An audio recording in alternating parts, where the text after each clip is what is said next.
You're tuned in to Get Right Fantasy.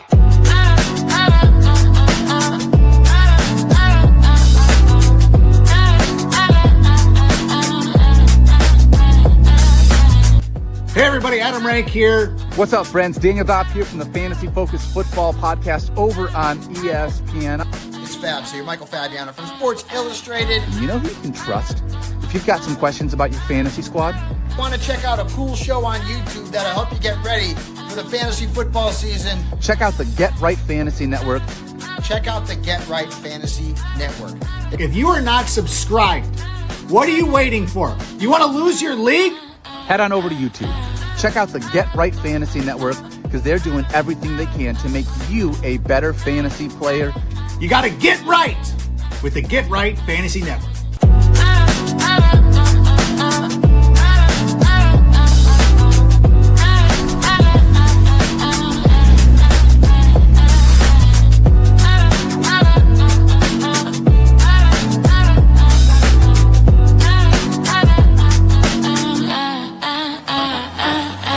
You're tuned in to Get Right Fantasy.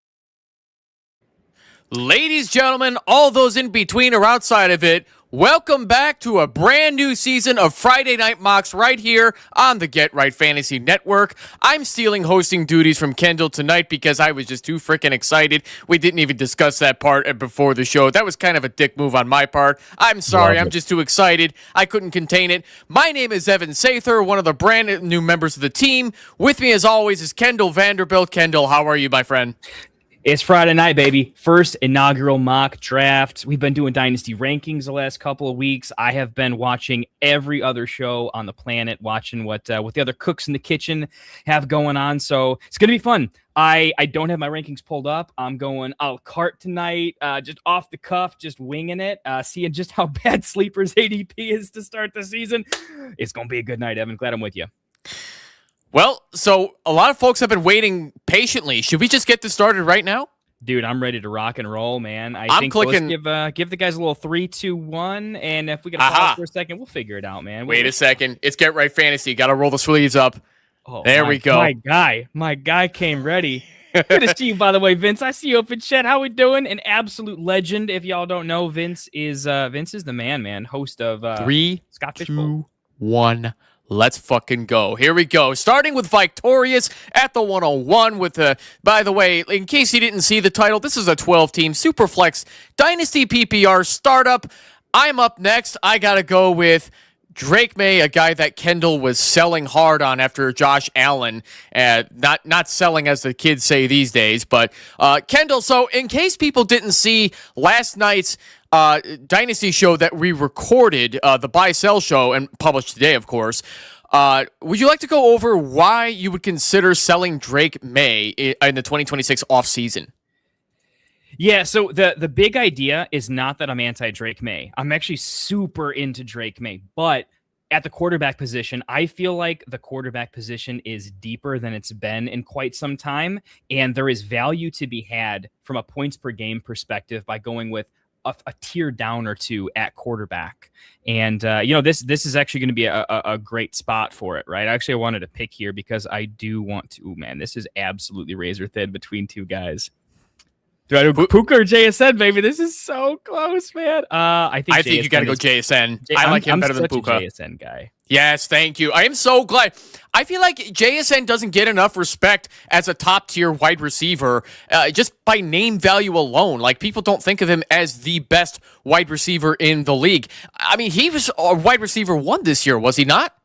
Yeah, he was. Right. I guess you got to check on format, but no, I think pretty much across everything he was wide receiver 1. Yeah, I'm seeing him as wide receiver 2 in standard PPR leagues, but standard PPR leagues, regular PPR leagues.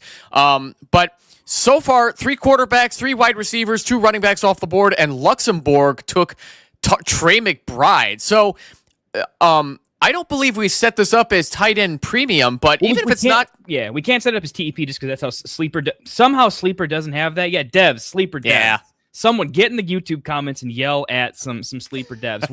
Tight end premium is the future, man. Come on. We worked so hard to get here. Yeah, Kendall, curious. even if this wasn't a tight end premium league, would you be okay with taking Trey McBride in a dynasty startup in the first round? I am okay with it. I have Bowers and McBride basically at the tail end of the top 12. I have them closer to like 10-12 range, but I'm fine with it. It's mostly are you taking McBride, or are you taking the super chalky receiver, or are you taking Bijan, Gibbs, or I think Jeremiah Love is a little risky for me, but I'd probably be okay with them. I'm fine taking an elite positional player there and just moving the quarterback down, right? I think the big question is like, I might also skip quarterback in round 2, and if I'm going like a Trey McBride, it's really a personal choice of what are you getting on the comeback, right? So if you are really spicy on a player that's going to fit in that round 2, then I actually think it's pretty fine to grab your Bowers or McBride either or, and then grab your second positional unit there. So, but if you have a thin list of quarterbacks you like, that's when I think it's a little bit dicey in particular. And I guess the way I build my teams, I would prefer a Bijan or a Gibbs over them, just because I think they're a little bit harder to replace and tight ends a little bit deeper. I think that's fair. So I think it's interesting that Victorious here in the comments mentioned that's an early pick for Justin Jefferson. Interesting coming from a Vikings fan. So Doc Watson took Justin Jefferson at the 111. I don't hate that pick. I think you got to go based off of talent alone as your top wide receiver. He followed it up with Amon-Ra St. Brown at the 2-2. So, Kendall, do you like this wide receiver stack to start a 12-team Dynasty Superflex startup? Well, I do like them over Lamar. Depending on the settings, I could see Burrow. I mean, I kind of like the positional player there, honestly. I like the stack.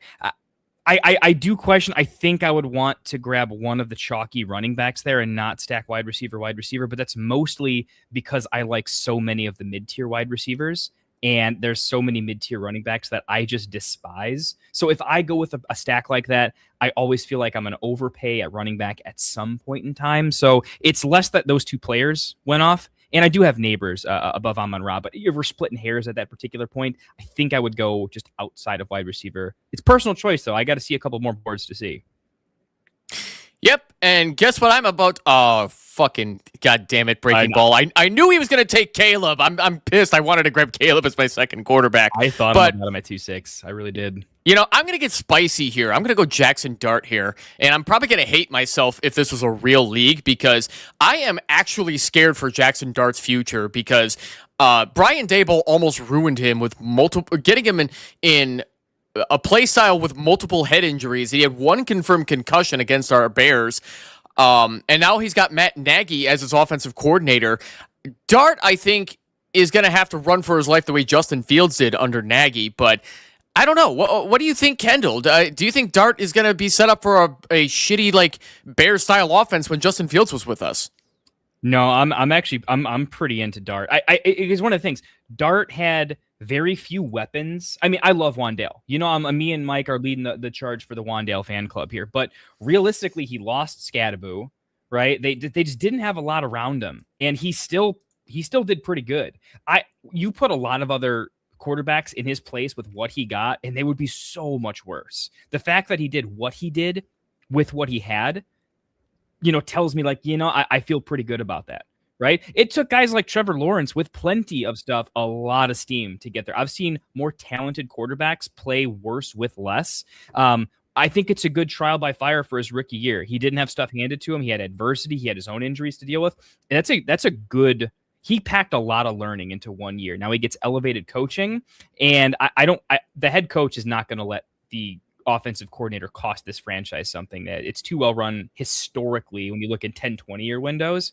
So is there some injury concern? Yeah. Am I going a little extra on the, oh my goodness, big quarterback run? I actually got like a really close. Is this close for me? Oh my goodness. It kind of is. Yeah. Now what do you do after 3 guys in a row, right? Yeah. I mean, I'm a big Purdy guy. I like to fade Bo Nix. This feels really cheap for Patrick Mahomes though, right? It feels kind of, yeah, I'm just going to pull the trigger on Mahomes here. I don't hate it. This is one of those, like, even if he has a bad year here and there, I feel like he plays forever and never gets replaced, where all the rest of these guys are one bad year and then one half of a season away from like what happened to me having like a very even just startable quarterback forever, essentially, right? So this was a safety play because his name, he's just never going anywhere. And I do think the offense bounces back, but this is not I'm not taking Mahomes here because I think he's gonna have a good next year. I think it's just because I want a little bit of safety, and I'm picking between him and a couple other guys I all like. So we'll see who falls. I wanted to point something out that has gone unnoticed until now. Breaking Ball, not only did he steal Caleb from me, but he took Mekhi Lemon as his first wide receiver off the board, a rookie out of USC that has not yet been drafted. Do you care about Lemon's landing spot? No, I think it's a solid landing spot. I mean, it's close, like, you know, I think McMillan maybe is going a little bit low, but like in this range, starting with those two quarterbacks, I think it's nice. I mean, there's upside for Lemon to be going a couple picks earlier next year. I do think it's a little aggressive, right? It's risky. I think I want to be the new way I'm playing Dynasty is I'm just being a little more risk averse through the earlier rounds, just because I think I can gain a little bit of an edge in season, in trades, a little bit here and there. It's harder to recover from a swing and a miss risk. So it's not the way I play, but I don't think it's a bad pick. It's in the right range. It's maybe 10 picks above where I would prefer it or so, but that's not far enough to not take a shot. And first rookie mock, or not rookie, first Dynasty mock of the year, I think you want to play with some builds a little bit. So I think we're going to have some spicier rookie picks to see how it feels. ESPN right now, according to their own little formula that they have for calculating rookie grades in the NFL draft, they have Mekhi Lemon as the third best wide receiver behind Jordan Tyson and Carnell Tate out of Arizona State and Ohio State, respectively.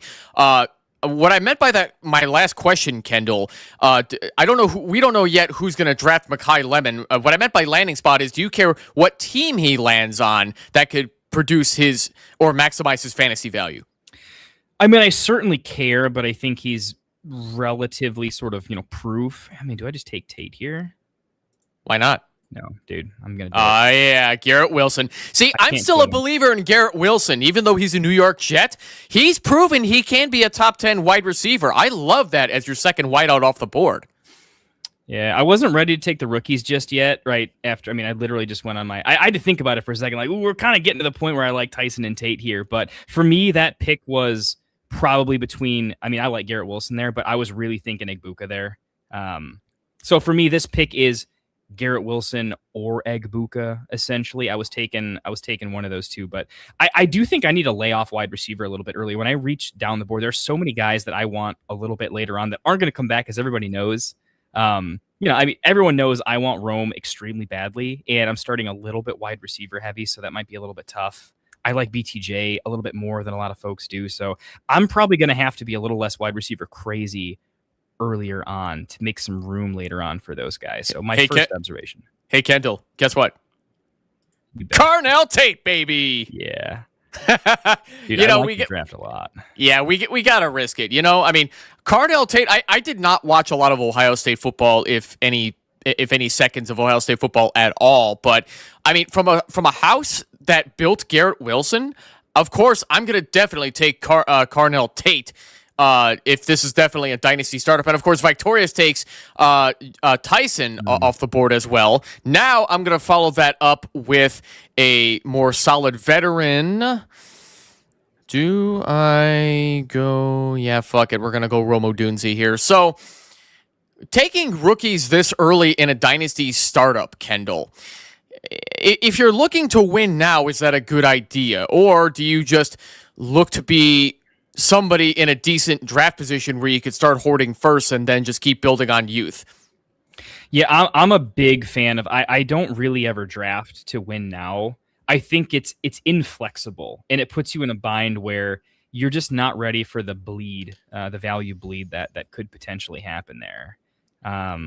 So it's not my go-to strategy for sure. I do think as I've played more and more Dynasty, especially in leagues that move quite a bit, because I'm playing very young, very youth heavy, very like I'm not playing for year one, but I'm saying I'm drafting and I will have to trade into a better contending position to really make it happen. But I will grab like a one-off Devontae Adams or something like that, just purely because I'm planning on selling them to a contender. And I think in the startup, there's a certain point where production gets forgotten about in the draft, and then people, remember, at some point later on. So. I actually wanted to point this out too. John Nickel also complimented your pick of Patrick Mahomes at the 307. Very nice pick. Patrick Mahomes, I could see going later and later in these dynasty startup drafts. I mean, is that really late for him, considering how kind of screwed up ADP is right now? I mean, it's interesting, right? Like, I think he belongs kind of in this pack, right? T-Law's got the age and a little bit more legs to him, right? If anything, I mean, Hurts went quite late too. I mean, I think Hurts would have been a pretty sick value there. I think Mahomes belongs in the Herbert Lawrence tier right now, but I think he's a little bit safer. I'm still taking Herbert right now over Mahomes for the legs. I don't think Mahomes is leaving the third round. I really don't think he climbs into round 2. I think there is a world where he could fall to round 4, but I don't think he goes much higher. Yeah, I think that's absolutely fair as well. So I just wanted to point that one out as well. So far, I don't really see any major surprises aside from taking rookies earlier than but then again, like these are projected to be first round, second round rookies that you're probably going to want to grab in like the third, fourth, and fifth rounds at this point to build out your dynasty team. It's been years since I've done like a real dynasty startup, so it's a little different for me. But I want to point out construction done so far by Vince Mapstone, my favorite Aussie from down under. Started with quarterbacks, goes Chase Brown, Josh Jacobs. He goes for some solid veterans that I think a lot of people are down on, considering what happened to them last year, or just how just the hive mind in general just doesn't view them as highly.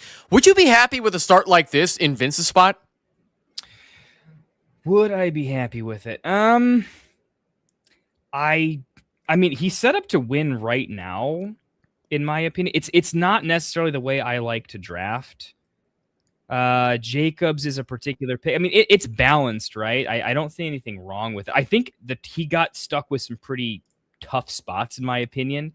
I'm not a big starting with those two quarterbacks. I think they're position players I would want to secure, and then I would have wanted to grab quarterback a little bit later. So am I fine with it? Yeah. I like the individual picks are okay.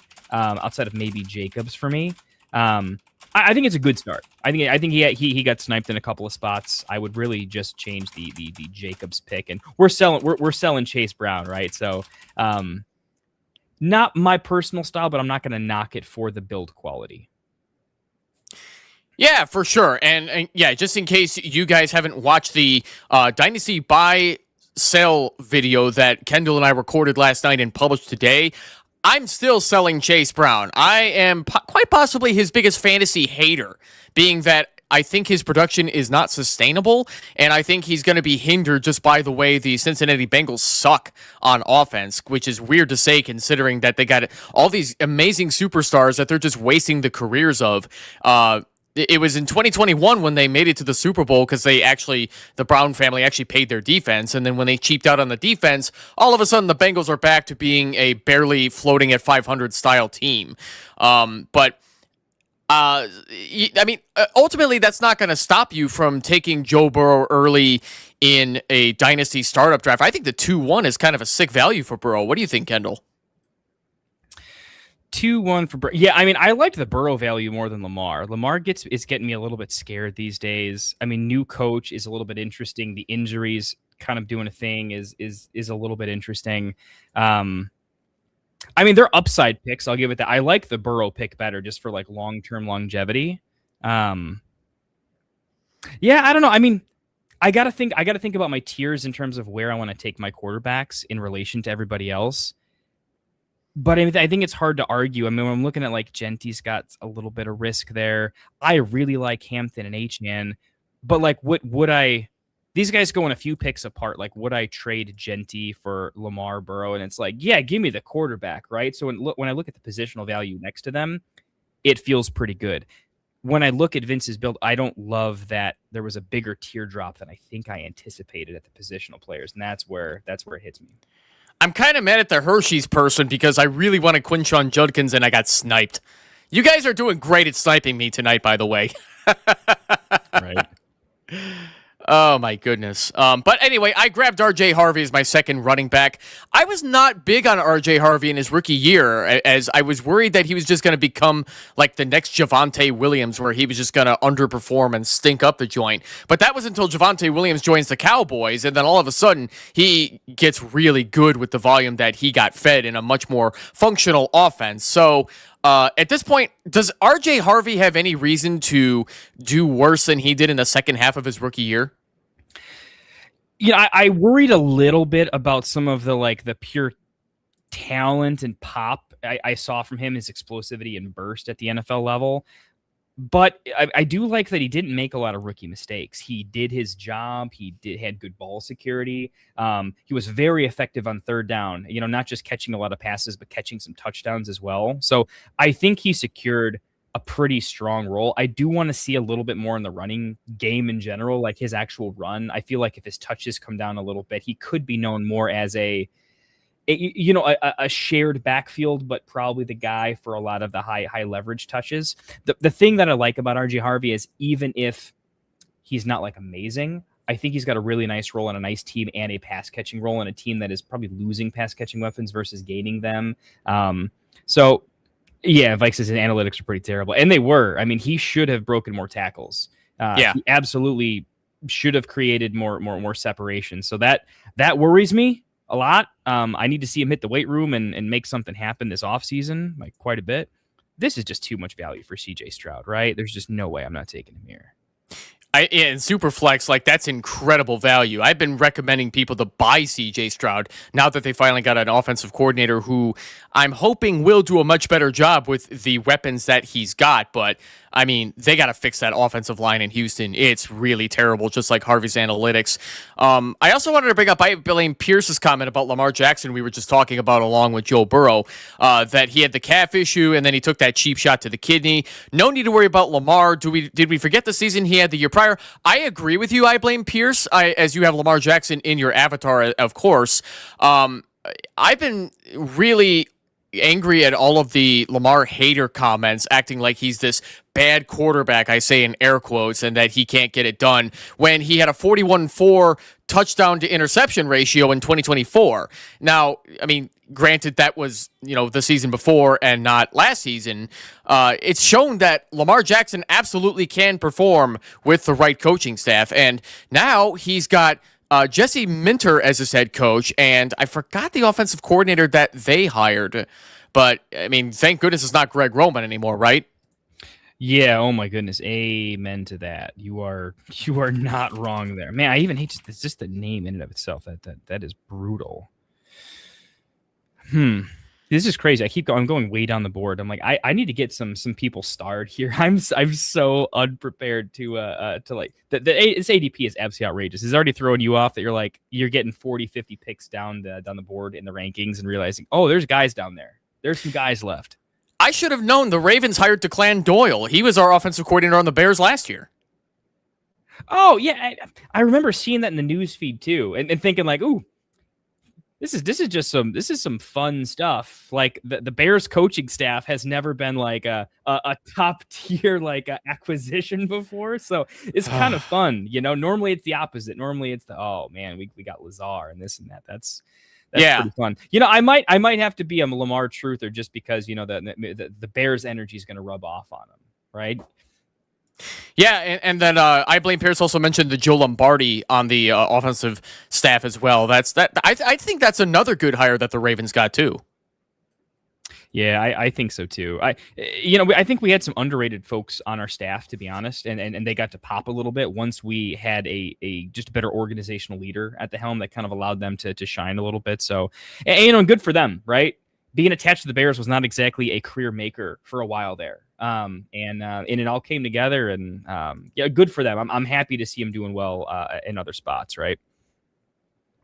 Most definitely. So, This has been an interesting mix of rookies and veterans where I don't know if you can go wrong with either way, but T. Hummel ended up picking Travis Hunter as his fourth wide receiver, which I think is now super risky as we're starting to see some rumors that Hunter's going to be playing more cornerback than wide receiver. I'm worried Travis Hunter is going to be just this gadget guy that's not going to be fantasy relevant anymore. Kendall, are you believing in these rumors right now, or have you heard any different? I don't want to believe him. I mean, let's put it that way. I certainly don't want to believe him. Look, do I think it's easier for him to get on the field with their offensive weapons? That when he plays on offense, somebody good is sitting. Someone very, very good is sitting. Like, are we forgetting Parker Washington? I wish I hadn't said that because I want to draft him at some point here. Look at how he ended his season. He was, and I did not like Parker Washington. I pretty much I was wrong on him every single week for a long time until I'm like, okay, all right, you did it to me. I'm there now. I do think it's going to be tougher for him to get on the field. He's still more talented than a lot of guys on the field, though, right? Like, I like Jacoby Myers. Travis Hunter is more talented. He's just not quite as NFL smart and savvy, and that athleticism combo is going to flip-flop, right?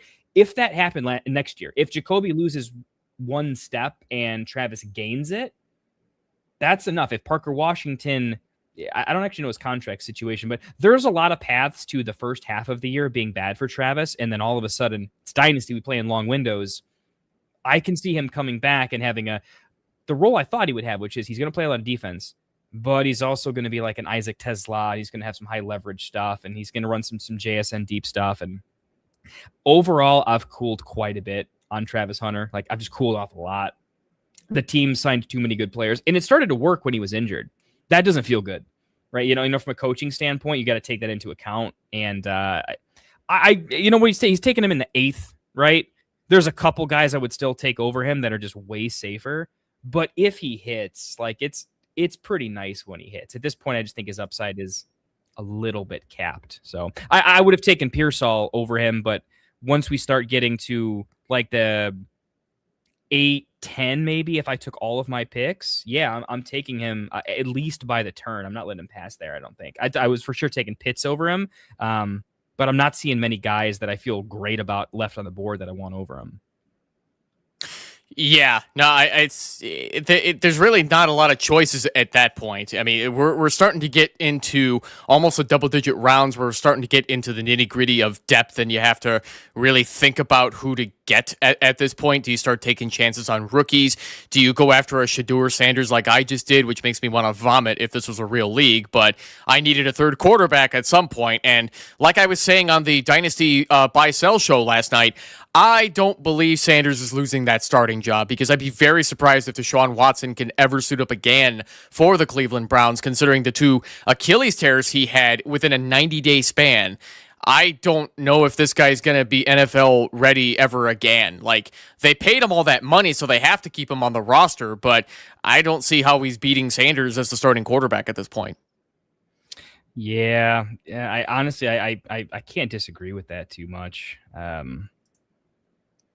Ooh, I'm curious what you think about that, man. Victoria says the Kyler disrespect has gone too far if he's going behind Sanders. I do not agree with that. I think Kyler Murray is going exactly where he deserves at this point in his career, considering how he has not gotten better than the low-end QB2 value he was putting up before the foot injury. And the Arizona Cardinals did not rush to bring him back. They were doing everything they could to say, you know what, your foot hurts. We're going to use that as the excuse to keep you out because Jacoby Brissett plays better than you, so fuck you, Kyler. They're going to figure out how to probably trade him this coming offseason. But Kyler Murray, you know, I was actually talking with my younger brother about this before the show tonight.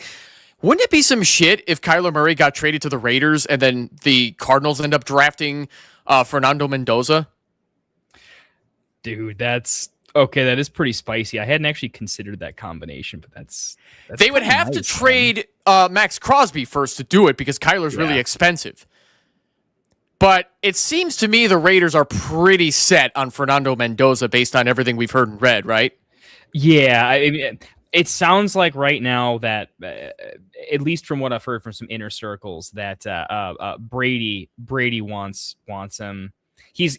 Brady's not a fan of the tiny quarterback, He thinks size is pretty big deal. And Mendoza is that stereotypical, like he's got that size, right? He can make some things happen just by being tall, right? Now, it's so many of these smaller quarterbacks that have a lot of talent just don't translate. So I'm in on, I drafted him. I'm in on Mendoza, but I don't think there really is a haul realistically that's going to fix it.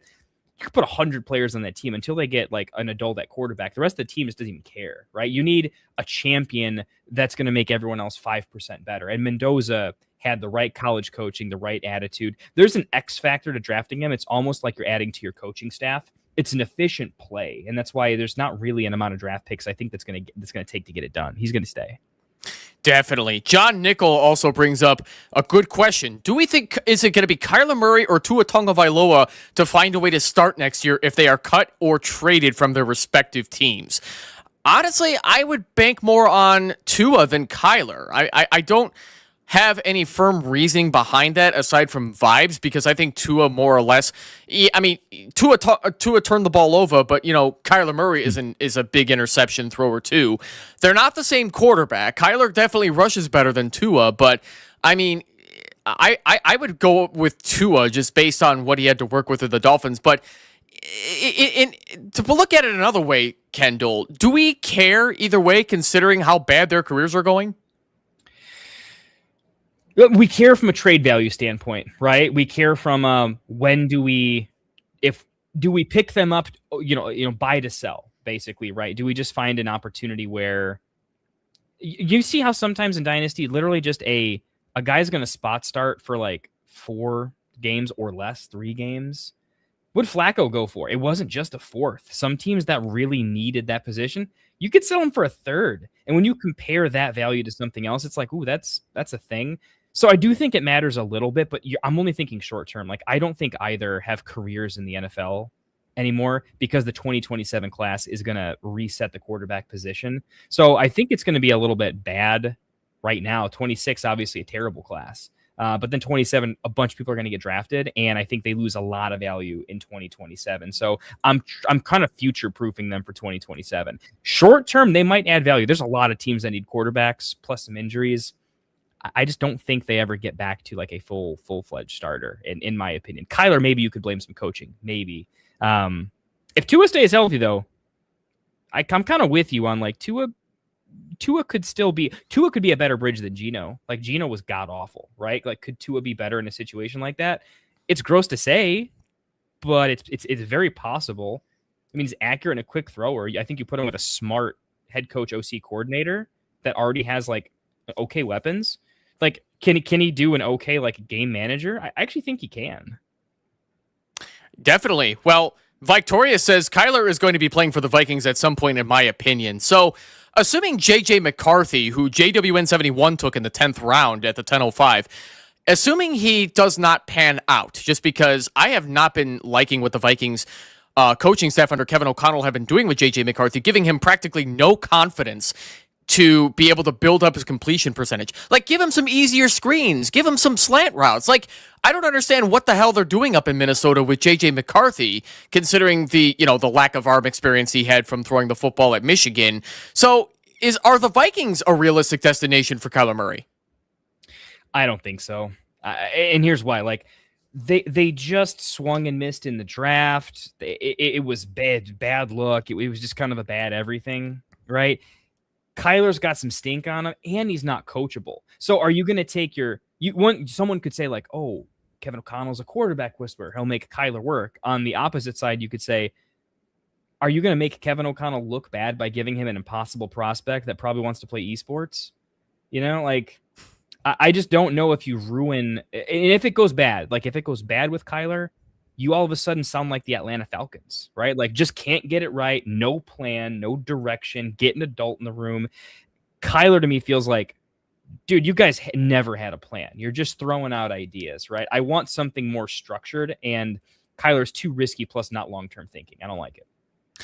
Yeah, but I mean, when you think about it, that kind of is the Minnesota Vikings in a nutshell when they have to panic. But I mean, they did move on from their general manager, who, boy, did he swing and miss on so many draft picks. I can't pronounce his name, but he already got hired. I think he already got hired by another team. It begins with the letter A. I can't remember the old GM's name, but I don't know. I mean, I guess we could see Kyler maybe going to the Vikings with it not making sense.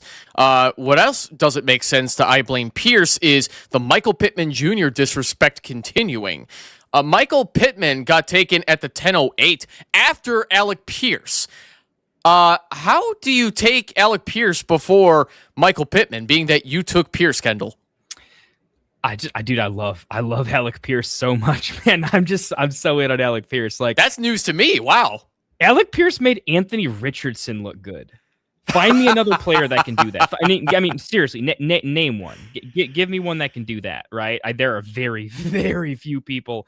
Wow, there are so many freaking wide receivers I need to take. I'm just not going to have a single running back. I won't do it. I might not draft another running back. Are you going 0 RB in this Dynasty startup?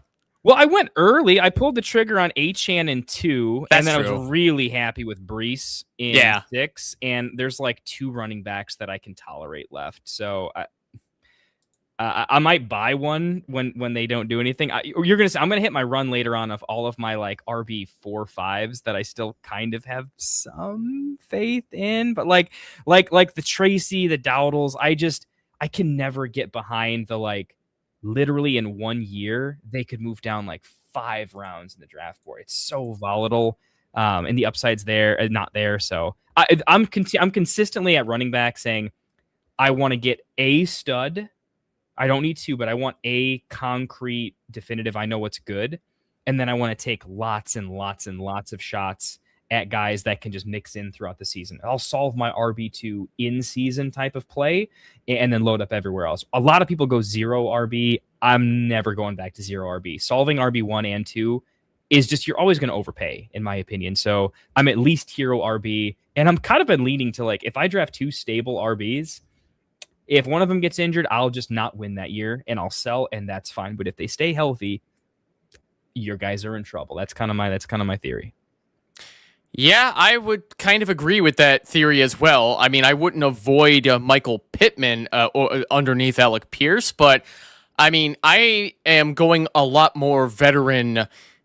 I'm biased more towards the veterans anyway, aside from like a Carnell Tate, who should easily be a high draft pick on a wide receiver needy team. Mm-hmm. But outside of this, like, I haven't really seen a lot of people going rookie heavy in this startup. I like what everybody in this draft is doing so far, like taking their shots on a few rookies that they really, really like. And then outside of that, well, I guess I just found it. Luxembourg has been doing more rookie heavy stuff. He went early with McBride, London, T-Law, Egbuka, Love, Boston, and then starting with Boston, going down with Bell, Price, Sadiq, Simpson, and then I don't remember who this Allen is. Oh, that's right, Katron Allen.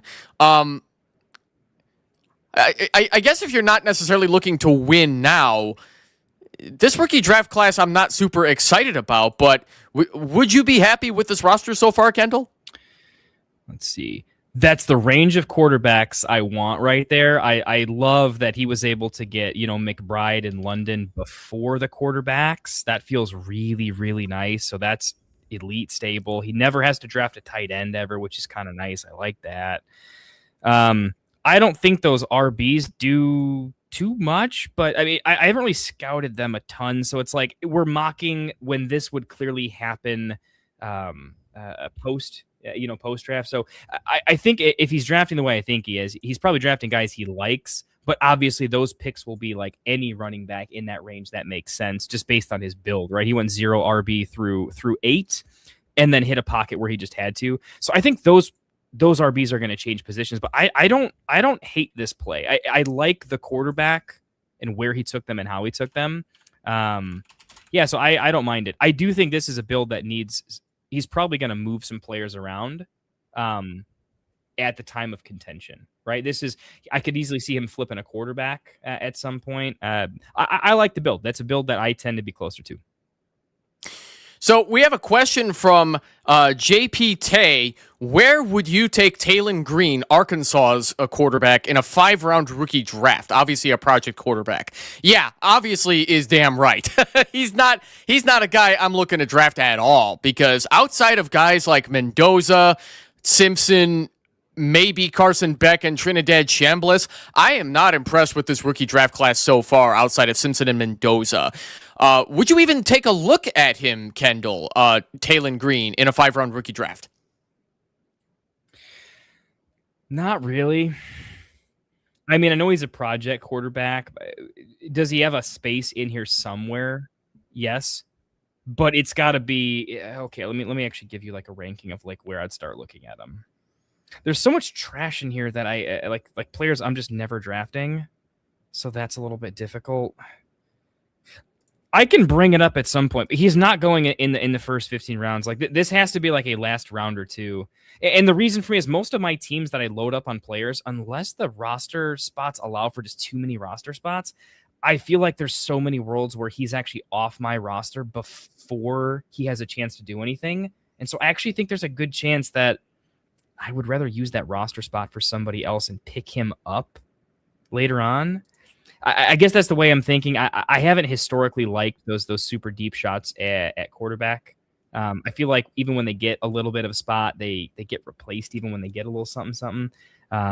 So if I had to say anything, I think I'm fading that. But if it's a pet pick, go for it. I would want to draft him more, Evan, if there was a chance that he gains a lot of hype. I would want it to be from a school that has a hefty fan base, somebody that's got some personality and pop, going to make social media. We don't necessarily know if he's going to get a lot of that. And I think all of his hype might get faded out as soon as the 27 class hits. So I'm fading project quarterbacks until 2028 is probably my best answer. Yeah, I'm all in on fading Taylon Green. I wouldn't even take I mean, if it's a SuperFlex league, yeah, you might have to take a look at him, but I'm not banking on anything from Arkansas's former starting quarterback. I wasn't even that impressed with his numbers in his final year. Like 2,714 passing yards, 8.3 yards per attempt, 60.7 completion percentage, and a 19 to 11 touchdown interception ratio. Yeah, nah, I'm out. I don't want anything to do with Taylon Green. Depremere also says, if good running backs stay healthy, they represent the best path to consistently being competitive. Had a startup in 2020 where a guy drafted Henry and Taylor, and he's been competitive every year and won twice. Yeah, I don't hate going veteran running back and veteran running back if you want to win now, because it's those stud running backs that are going to make the difference. No matter how hard you want to go zero RB or how you want to load up at another position, you need at least a hero running back. And having two of them like this, love it. Absolutely love it. Even in 2026, I still love it.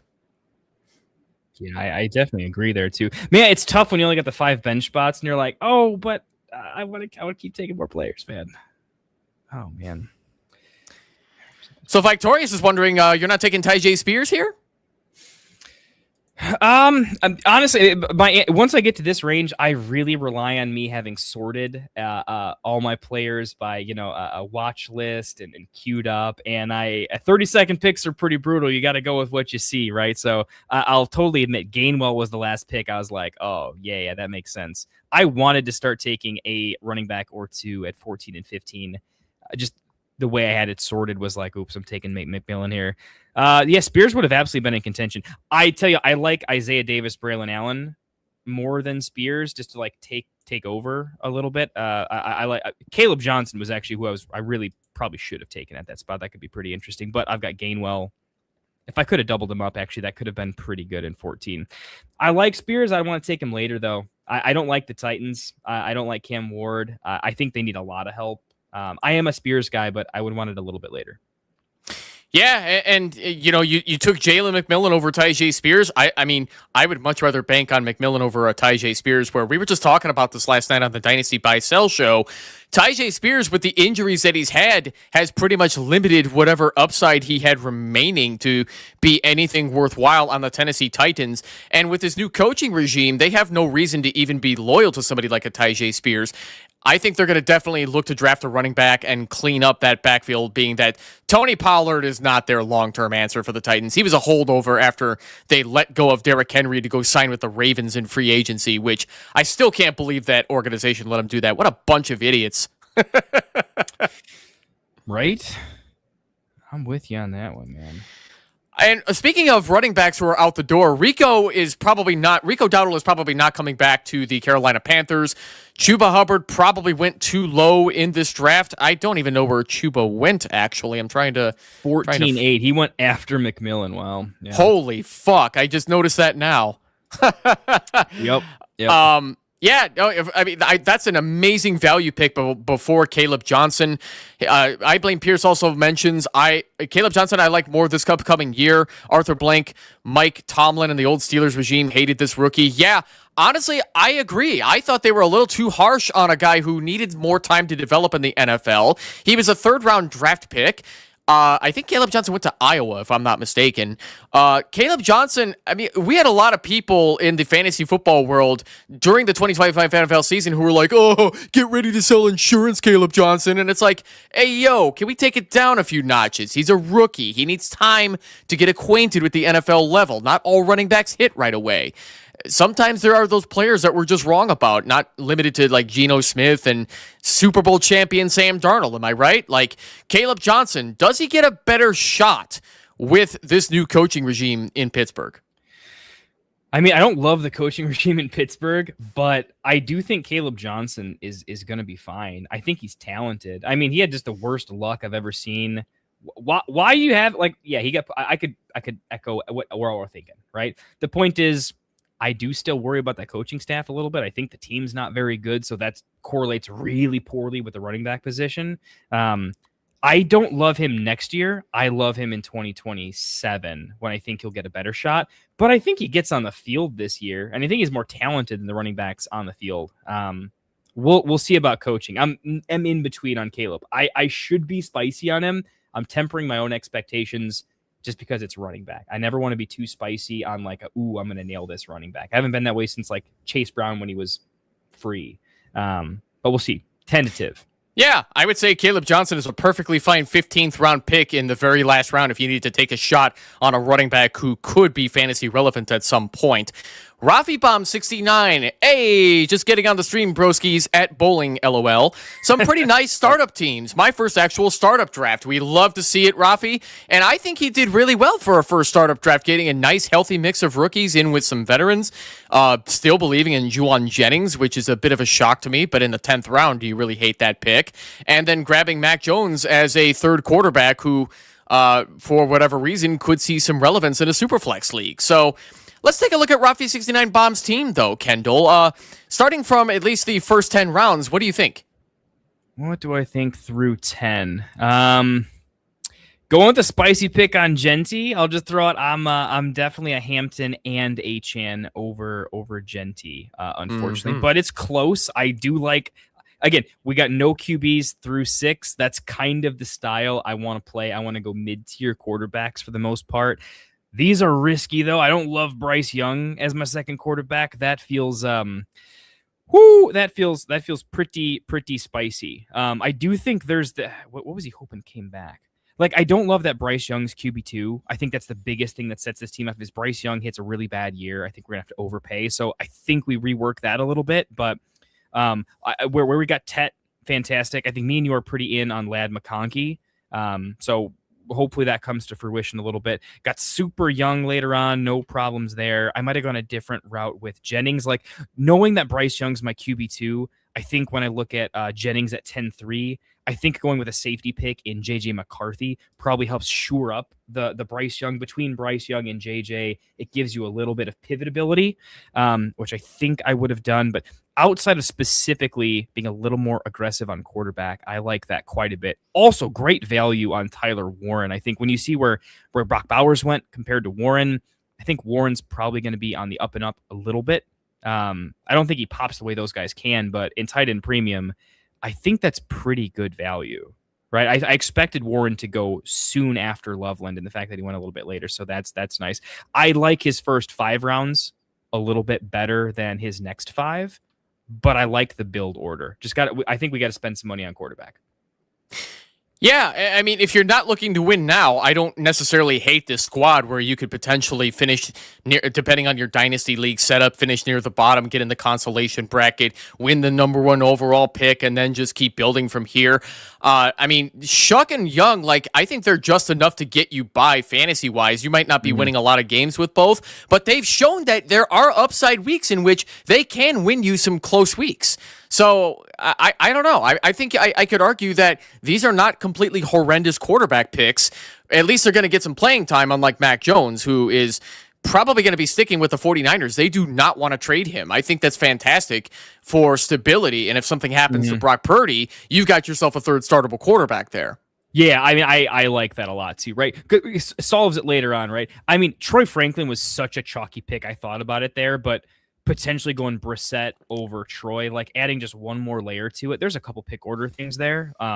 But again, none of the picks look bad. I think Tyler Algier in 12 was a great pick, like really, really good pick. He could go somewhere and be better than J.K. Dobbins, like right away without the injury history, right? If you see how some people go, yeah, that could hit in a pretty good. If you think David Montgomery sliding in as RB2 behind Gibbs, what was effective, watch what Tyler Algier can do when he's not behind Bijan. Like literally anybody but Bijan. You put Tyler Algier up against like RJ Harvey, and I'm an RJ Harvey guy. I don't think that goes well for RJ Harvey based on what I've seen for Tyler Algier. So that seemed like a pretty nice pick to me. And Shook in the 6th, by the way. The reason I took Mendoza in the 5th is because I was like, for sure, I want at least Mendoza or Shook, and I thought they'd both be gone. But I was almost considering Shook at the 5th there. So love the Shook pick. I mean, he scores with his legs, man. He's kind of a cheat code. I think the Saints have so many issues. Like they're just not drafting a quarterback for a minute. It's not happening till 2028 minimum. And that might not be a good class. So I think Shuck is going to rise up boards pretty fast. Like you could see where Purdy is right now. Like Shuck, I think is going to be a poor man's Purdy, but he could climb up a little bit.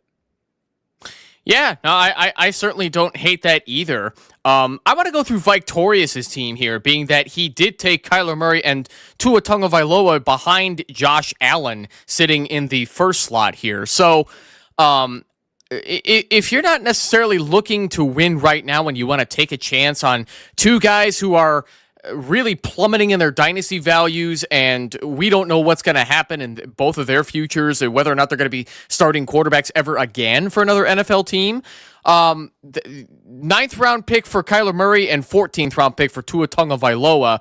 So I guess let's do the same format we did for Rafi 69 Bomb.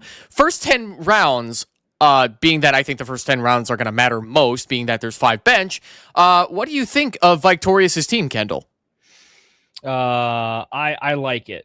I like it. There's it's tough when you're grading dynasty startups, right? Because specifically there's what do I think about how the team will perform long-term from a value perspective. And there's also like based on how I drafted my own draft theory, how does that kind of work out, right? Christian McCaffrey is not really on my board as like draftable. I'll always find somebody I want ahead of him because I think he's going to be great next year too. But I want 10 years of value, not 3. But I like the pick order. I think Scadaboo and Kyron were just nice values. They fit a tier for me where it's like they are a lot better than who goes next. Like ETN and the rest of those guys next. I think Kyron and Scat are like significantly higher tiers. So he found the sweet spot on when to grab them, and then has this really nice pocket of wide receiver value where if you just have enough of them, he's going to be able to rotate through that. Whoever's hot, who is ever having it's just pure hot hand at wide receiver. So the build order worked out really, really nicely for him. I actually like the way this turned out. I think he's basically where it all falls off the trade is what if QB 2 and 3 like aren't playable, right? Then we gotta flex we got to super flex a flex player. So the crazy thing is his roster might be deep enough to like pull that off for a little bit, if that makes sense. My only real challenge is in the next 10. I don't like the first tight end being Theo in 13. I think that's probably it. I think I would have preferred a better tight end somewhere in that wide receiver mix potentially for a little more stability. I actually wanted to back up a little bit because you brought up a great point, Kendall. If you have to start another position in the Superflex slot, that's not necessarily the end of the world. A lot of people get stuck on quarterback because 9 times out of 10, you're going to stick a second quarterback in there because they have the highest chance of getting to 20 fantasy points, unlike the rest of your bench and depth and whatnot. But even if you don't get to 20 fantasy points, that's not necessarily poison for your team, right? I don't think it is. I have 2 dynasty teams where I definitely made the choice. In this particular instance, this was I got rid of Bryce Young and I was basically down to 2 startable quarterbacks. That's it. And outside of bye weeks, there was even a little bit of injury here and there because Purdy was one of my quarterbacks.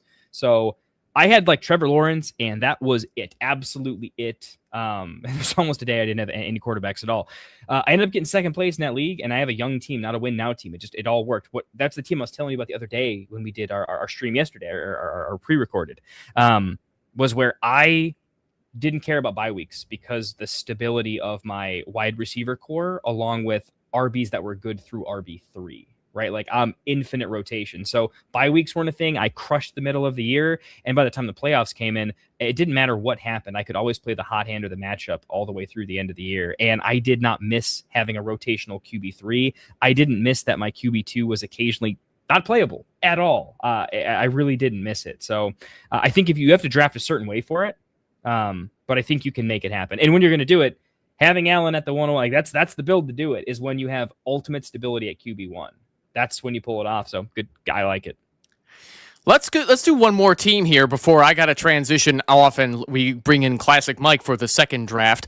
I blame Pierce. Let's take a look at his team and go through and through here. So started with Bijan, CeeDee Lamb, Jalen Hurts, Travion Henderson, Brian Thomas Jr., Jalen Waddle, Travis Etienne, Derrick Henry, Michael Penix, Michael Pittman as his first 10 picks. I love this team, actually, of the way that it starts. And then we get into the depth here. Gadsden and Andrews are his tight ends. You have Godwin, Hubbard, and Caleb. I think this is fantastic depth for a win-now team. Do you have any other reason not to believe this, Kendall? I mean, this is interesting. This is one of those, like, Penix, if he just gets a little bit better and is just the guy for the next 5 years, like, if he's startable. If Penix is not out of the league, I really like this one. I really, really like this one a lot. I mean, yeah, Derrick Henry might be done in a year, but you look at the other guys around him, like, this is probably the best core of, like, I think this team could win right now, and I also think this team could sell off its best pieces to contenders and be set up really good for year 2. Like, this has a really nice runway, easy plan, relatively simplistic choices, value throughout. Chuba, amazing value. Johnson, amazing value. Gadsden at 11.5 for me. I think that's really, really good value. So I'm just liking a lot of the build quality. BTJ is a value pick for me. Waddle's scary, but I'm fine with it. And I think some people will hate on the Bijan at 105. I'm absolutely fine with it. I'm a big fan of. I maybe would have gone less RB heavy because I have Bijan at 1.5. I think you can throw away Etienne or Henry to maybe do something else there potentially, maybe quarterback there. Because if you're telling me, like, could I draft an RB in the 15th round and take a quarterback here and solidify? Like, if you flip Henry or Etienne with Chuba or Caleb Johnson, pretend they don't exist, I would have preferred that build. Like, if I have to nitpick and say a slight improvement, compare the running backs at 7 and 8 to what you can still get in rounds 13 and 14. It's actually not as bad of a drop-off long-term value as I think I'm realizing. And so that's the only change I'd make. But overall, I love the build. Value everywhere. Individual picks are better and good structure. I mean, Hurts in the third is his QB1. That used to be a top 5 pick, right? So if things swing back with the way the pendulum works a little bit, if BTJ goes in round 2 next year after this comeback, there's so many ways this team can win. And I like buying lottery tickets that like that. You know what else is on I Blame Pierce's team? No rookies. So if you're looking to win now and you want to just say, fuck this year's draft class, I'm going to either trade for somebody later in the season or I'm just going to wait for the 2027 class. How do you like that strategy if this were a real Dynasty startup? I'm fine with it. I'm very fine with it. I think with rookies right now, generally the rookie hype during draft season is more than it's been in quite some time, right? But I then think that unless an entire class pops, they tend to be somewhat cheaper later on than the startup cost in most places. So I like buying the rookies a little bit later on if you can for cheaper picks. So I'm pretty fine with it at this point in time.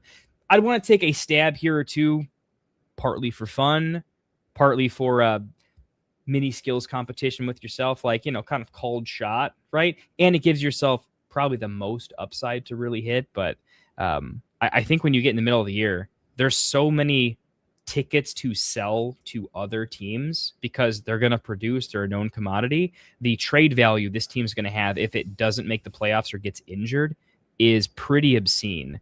And then it's going to draft a lot of picks in the 27 class, which we like a lot better than the 26 class. So I like the strategy.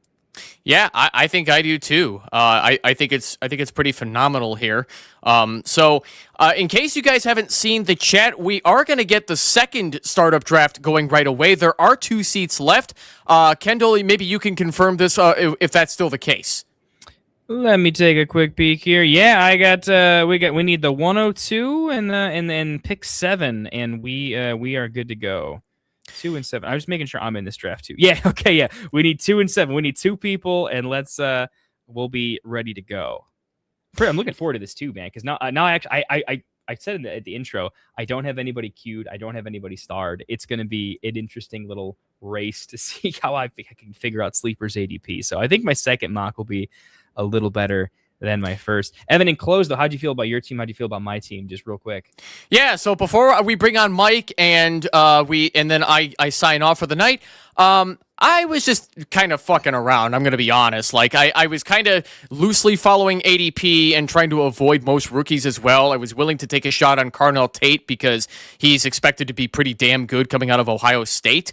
But outside of that, I just stuck to players that I think people are too low on, especially older guys like Scary Terry McLaurin, who he should still be valuable at age 30. And then, Kyle Pitts, George Kittle coming off the Achilles injury, Khalil Shakir, Tony Pollard, wherever the heck he lands after. His future's up in the air with the Titans.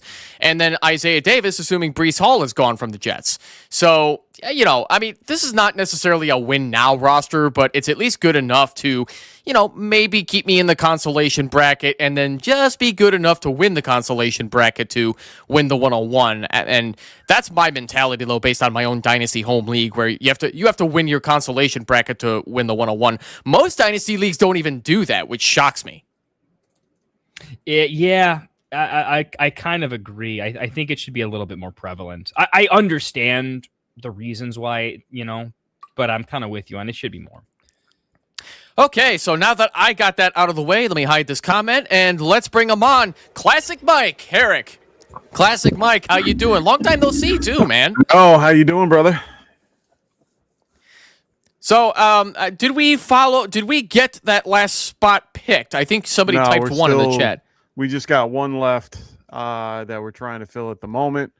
I have one other means to do, and I will hopefully get that filled shortly.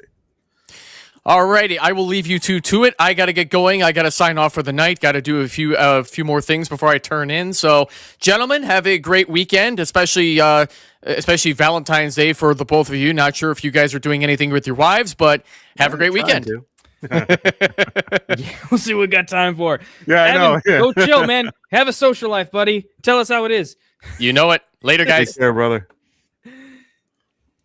Classic. What's going on, brother? Dude, it's mock draft season, baby. I know. I'm excited. First time doing a draft. It is crazy to think that we are at that point in the year that we have a draft going on. I got the screen for you guys for today. Don't you worry. I got it all queued up. We're just waiting for the last person to get in here. We don't like having these drafts with just, empty seats. We want to make sure you guys get the best experience possible, right? See if I can pull someone. There it is. Oh, what? We lost one. Wait a minute. No, it's Raven going back and forth. I was like, come on, Raven. I know. All right, if you know. go back and forth fast enough, you will actually get both picks. All right, click real fast. No, we got breaking in there. Hey, nice. There we go. Oh, what a great late addition too, man. Way to be breaking. Love to hear it. How are our settings? What's the pick clock at, by the way? We went put it at just 30. Yeah, 30 went just under an hour. But I that's liked fine. it. I didn't auto we're- pick, but we were real close. Everyone we're was picking at like staying- 2 seconds. We're doing 2 wide receiver, 2 flex. 3 wide. Get it 3 wide. 3 wide. That's my bad. Okay. I was playing with fire here when I was setting up these settings. All good. I gotta get them wide receivers in there, baby. We gotta be able to Hey, go no, deep. no, I'm good. All right, so we are set for that. Hopefully, did I do it right? Hopefully, I am set in the way. Let me just double check. All right, cool. I think everything else looks pretty good. Starting. Appreciate all of you guys hanging out with us in chat. By the way, drafting with us tonight, we certainly appreciate it. It's good. It's just good to draft. It's good to get back to the draft community and hang with you boys. So that's nice. Yes, it is, and I'm excited to be back. It is one of those things where me and Kendall have been dealing with our family lives, making sure we are all good. We got Adam Watt back. Glad to have you back there, Amber Watt. Really do appreciate it. I'm in the house today, as Rafi is saying in the chat. I think we got everybody, so let's get this fucking thing started, right? So I think it's about that time. Should we give them a little countdown? 3. Nah. Come on. These things are annoying. All right, boys and girls. Dupree, start us off there, my friend. Yeah, dude, Def is such an abs. By the way, if any of you guys are looking to join a league, we're not sponsored by pretty much. Well, we do have some sponsors, but in terms of the leagues and the mocks and whatnot, I was gonna say Underdog. I'm not no slander to you or Trophy Smack over here, but outside of that, we don't have any league sponsors. Dep Premier is an amazing league runner. I don't know how many. I know one of the leagues I'm in is titled 083. So that this he commissions at least 83. Not really sure how that goes, but yeah, dude, hit him up in Sleeper Bet. He is an amazing league runner. I love it. I love hearing that. I always, I always feel like I'm in too many leagues. This is my first Dynasty startup, if you will, for us to get this year started. So really excited to do this. I know Kendall's gonna be, you already had your experience. Got to listen to most of the show. Yeah, buddy, I'm locked in. I still don't feel 100% there. I'm just, oh man, I wanted. It was so hard to answer comment. I feel like Evan was asking me some questions, and I was so deep into my pick order that I was like, what was the question? No, because you're trying to look at that, like you were saying, the ADP is all messed up right now because there is no ADP because no one's really out there picking, and this is a first mock for many, and we're going to start getting into Dynasty drafting a little bit more as we go along. I mean, this is Dynasty season, as you know. Okay, I get to take a quarterback here. I am absolutely tripling down on, I'm probably taking position players through 3 rounds in most Dynasty startups, I think. Yeah. Vike is going, I'm still in 2025. These 26 drafts are messing me up. Yeah, man, it's tough thinking about it. I've been after every year I try to think about what we're going to be what I'm going to be getting into next year, and my rookie drafts I don't really care about a lot because a lot of my leagues I tend to trade off a lot prior to, and unless I'm at Williams the top. at the 110. Oh, Aiden, my guy. Oh yeah, they're going to snipe you guys for all your bears. You know how that is.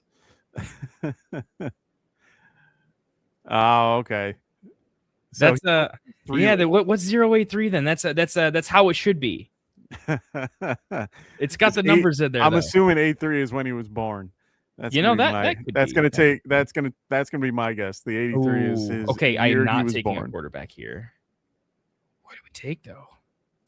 I don't know. Take a quarterback. This is the fun. This is the fun of Dynasty startups, is trying to figure out what way you're gonna go, and it's so hard to not go QB. It's just so hard because people go on quarterback runs after the 3rd, 4th round, and then you're stuck with garbage.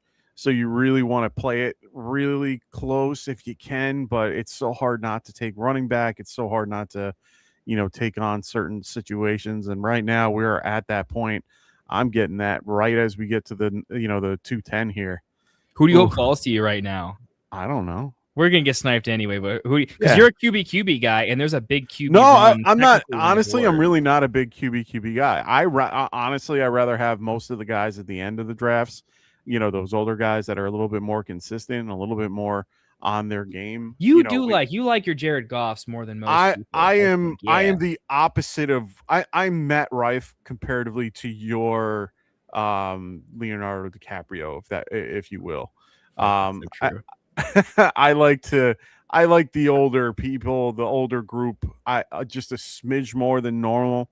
I like having guys that are a little bit more on the veteran side than on the rookie side. Even in these startup drafts, I'm not a big rookie guy. I'm not going to I don't feel comfortable grabbing a lot of these rookies at the 211 or the the 3-2 or the 4. Like I'm not grabbing them there. Like I just can't do it. I don't have that ability to do that because it just doesn't feel right in my opinion. I rather be going with guys that are, a little bit younger, a little bit more, oh, this is a tough one for me. This is I was probably like, yeah, you feel free to talk it. I thought this was going to happen. This is the toughest pick for me. This is really the toughest pick for me. I think Classic has Herbert ranked higher than Dart. I'm just going to do it. His heart says I have to. No, I have to do it. I have to do it because I know that I have an opportunity. So when I'm at the end of a draft, especially in like the 3 or 2, 1, 2, 3, or anywhere in that that turn, I feel a little bit better about going QB than I do about the concept of actually grabbing, because some people will tend to do, the wide receiver or a running back just to, make sure that they have at least one of the elites because they need that person. And to be fair, I'm like that. I'm a very big wanting to have that hero running back or hero wide receiver type situation. Here is tough, man. I am seriously perturbed at what I might have to do here because I have a feeling who's going to land at me. Yeah, see, this is where I'm stuck. This is where, yeah. Ooh, actually, this is kind of dude. I think you just got to hit flex, and then you'll just feel better about it. No, I'm not even going to look at that. I can't because I don't like Lemon at this point because that's who they have at the ADP, and I like Lemon, but I don't want Lemon. Not buying a Lemon. Going with JT, forcing yourself into the win now, team. Here we go. And that's my problem. That's my biggest JT problem. is a nice handcuff guy, though. You can't. I mean, I feel like his backup is pretty underrated. Had a rough season last year, but I liked him from a talent perspective. Who, DJ Giggins? Yeah. I like. Yeah, I mean, Giggins. he just never wasn't on the field. They never put him on the field. I mean, they always put Abdullah on over him, and Abdullah tended to get more run than he did throughout the year. So it seems as if they're either trying to hold him back or they're trying to do something else. So, my biggest issue this time of year, especially right now, like I'm going to love doing these after March 17th. Like I'm not a fan of doing these prior to the free agency picks because I have no idea where I'm going to pick certain guys because all these guys, there's a good amount of people on this list that are going to be free agents that I'm just going to be like, oh, I have no idea. But, because I know they're going to go somewhere else. And I just don't know where that is. But as soon as Victorious goes, where are the tight ends at? Of course, the top 2 go off the board.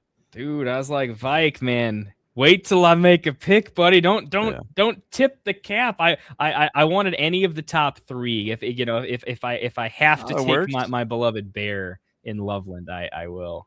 Yeah, I mean, it really works out if you can get those guys. I mean, the take going at 3 or at 4-3, I like for the most part. It's just according to where he goes. I'm just nervous about his particular landing. I see a lot of conversation about him going to the Giants at 5. I just don't agree with that pick. I would love for Neighbors to have somebody young to be like right there and have that extra wide receiver to help him. But he would have to be developing and, it would take him a year or 2. Then we have conversations about, getting downs or, alignment. So for the Giants, it's so hard, for that particular pick. And I can't do it yet. Like I don't know if I'm there yet, you know. Hey, We'll see. I hear you. Trying to think what I would do with your pick. So QBs. I Are know what I'm toast doing for here. you. Like I have a feeling of what's going to happen. I'm thinking of a name. I already know what I'm doing. It's got a lot of vowels. No, I already know what I'm doing. Yeah, I'm glad that it fell to me. Yeah, I was like, I don't want to tip it too much, but like, No, I'm glad that like miles away. I'm glad that it was able to fall in that perspective. I have my other choice that is going to be coming around the bend right here, and I'm pretty confident that he will, unless these two are going to really read my brain here. But I have two guys that I'm really big on that I feel that I'm going to feel it's going to feel good. So we got Red McMuffin. What's going on? He goes, hey, it looks like you're broadcasting in shorts mode. Need full screen. So there are two streams, just so that you're aware. One is in a mobile form, so you'll see a little telephone next to it, or you're going to see one without it. If you go to the one that's without it, that will bring you there. It looks like you're currently looking at it through your mobile. If you're looking at it through your mobile, unfortunately, you don't have any other option because they will only do the mobile move. If you go to the channel and just look at live, you should be able to flip flop and pick which one looks so good. Thankfully, let us know if that works though. By the way, I'm the least tech savvy guy out there, but I'll try. I'm going to be the first to tell you. I was upstairs while I was getting ready for everything. I was taking care of the little one, and I wanted to turn the show on, so I turned it on my TV. And when I did, I hit the mobile one, and I'm like, "What the hell is this?" I'm like, "I have to watch it this way." And I'm like, "Wait a minute!" And I changed the channel, or I changed the stream, and it brought me right where I needed to be. So that's how I do it. So it's a little nerve-wracking. I don't fully like it, but we try to do it both because it's just a way to help on both platforms, and so you just got to hit the right one, which is it's difficult, and it's all right. Anyway, the guy that I wanted, or at least one of the two that I wanted, I had two in my brain. At least one of them fell to me, and that was Junkins. It was him or Breece Hall. Really interested in what Breece Hall can do on another team, because that seems to be the consensus. He's going somewhere else. Yeah, I mean, dude, I'm stoked. I got him at 5. I got him in the 5th last round. No, I got him. I got Breece Hall 6th last. Oh wow! Well, he went. Breece like 6-6 because I got Mendoza in the 5th. Okay. Although if I had to redo this though, man, I would definitely rather take a position player at 4-4 and draft Mendoza or Love here. So I made a little bit of a mistake. I thought between Rafi, Duarte, and Doc Watson, I'd have a big multi-round QB run. So first mistake, and I don't like Bo Nix very much. So this is painful that I could have had Mendoza. I love Bo Nix. I'll trade you in the offseason. Oh man. Okay. Jeez, I have no running backs. I am in trouble. Well, wait, and as Victorious has said, there's a couple teams that are going 0 QB, which is nice to see. We got at least 2 teams right now, one being his own. Dude, I might be going 0 RB. Dude. I actually love the teams that do this. I mean, it really is interesting. Red Muffin, yes, that worked. I can see the picks now. Thanks. I also am in the middle of a startup like this. Hey, man, love it. Love it. So glad that you were able to get that fixed up and be able to watch us. We're here to help you. So if you have any questions, don't hesitate to ask. This is our first one of the year, so we are flying by the seat of our pants, just trying to get an understanding of what's out here, what's out there, and doing, whatever you need to do. So yeah, Red, definitely. If you're not in our Discord, man, during draft season, like we're one of the most draft centric startup drafts of all kind channel for sure. Yeah. If you're up in the Discord, all of it, we've been known to write several books out there going through pick. Oh my god! Well, I mean, I've been starting to write a little bit. You've been known to go on a little tangent. I can go on tangents if you're going to have to, because you're going to be talking a lot of your Giants this year. I know. I mean, I guess I'm just like, it's the first time I actually get to take him. So all right, I kind of have to. There's a rule if Rome is on all right. I know. I was going to say, that's a rule for you and for Evan. So John goes, we expect Junkins to be back for week 1, that leg break. Yeah, I think he should be okay. Yeah, I think Samson's about to be ready to go week 1, baby. I almost see where he goes. I am so in. I'm a little nervous about the whole scenario, but he's a 22-year-old running back. I feel better about it. Now, granted, I am mostly running back focused when I do a lot of these drafts. So, to be fair, he's not like, I don't consider him my running back 2 at this point, if that makes sense. I consider him somebody that I can use as a person that could do well. Now, I forgot off the top of my head who they pick up this year, the Browns instead of Stefanski. Who's their number 1 now? I just had this. Oh, who did they pick up? And I've been so off the Browns. I know. No, I've been watching. I can't keep up with all these freaking Munkin. Yeah, they got Munkin. Oh, they got Munkin. That's right. Yeah, well, at least I know they'll focus on the run a little bit, so that makes me a little bit happy. But we'll see how it goes. That pick. I was gonna pick Scadaboo was my auto pick at 6'4", but you know the rules. If Rome is there, have to take the Rome. And let's see who also doesn't have a running back. Me, Aiden doesn't have a running back. It's just me and Aiden, I think. You guys are no, Kitty Fisher. Kitty Fisher's doing 0 RB2. Let's see who can zero our zero RB. You guys are going to be losing out on some picks here. Oh, dude, I'm already I'm already gonna tell you that I'm looking down to pick 180s to figure out how the running backs I'm gonna take in round 11, 12, 13, and 14. This will be interesting. I don't like this pick. Oh, it's gonna feel great. You're gonna love it. I don't like it. No, I hate that you took it because I wanted him next round. I know. That's just mean. I know. That's mean, I know. Man. It hurt. It hurt my soul. It hurt my inner soul. I mean, I hope it hurt a little bit. Thankfully, there's a decent amount of RBs I like later, so I can make this work. We're gonna make it work. My biggest issue with it is not that he was a Cowboy. It's the concept that I didn't feel good about it in general. He's just a younger running back that did well for him coming back off of injury and everything. Everybody was really down on him. So I feel a little bit better about it, but I'm not sold. Make sure you guys are listening to Evan in there. He's telling you guys to make sure you guys hit that subscribe button if you haven't.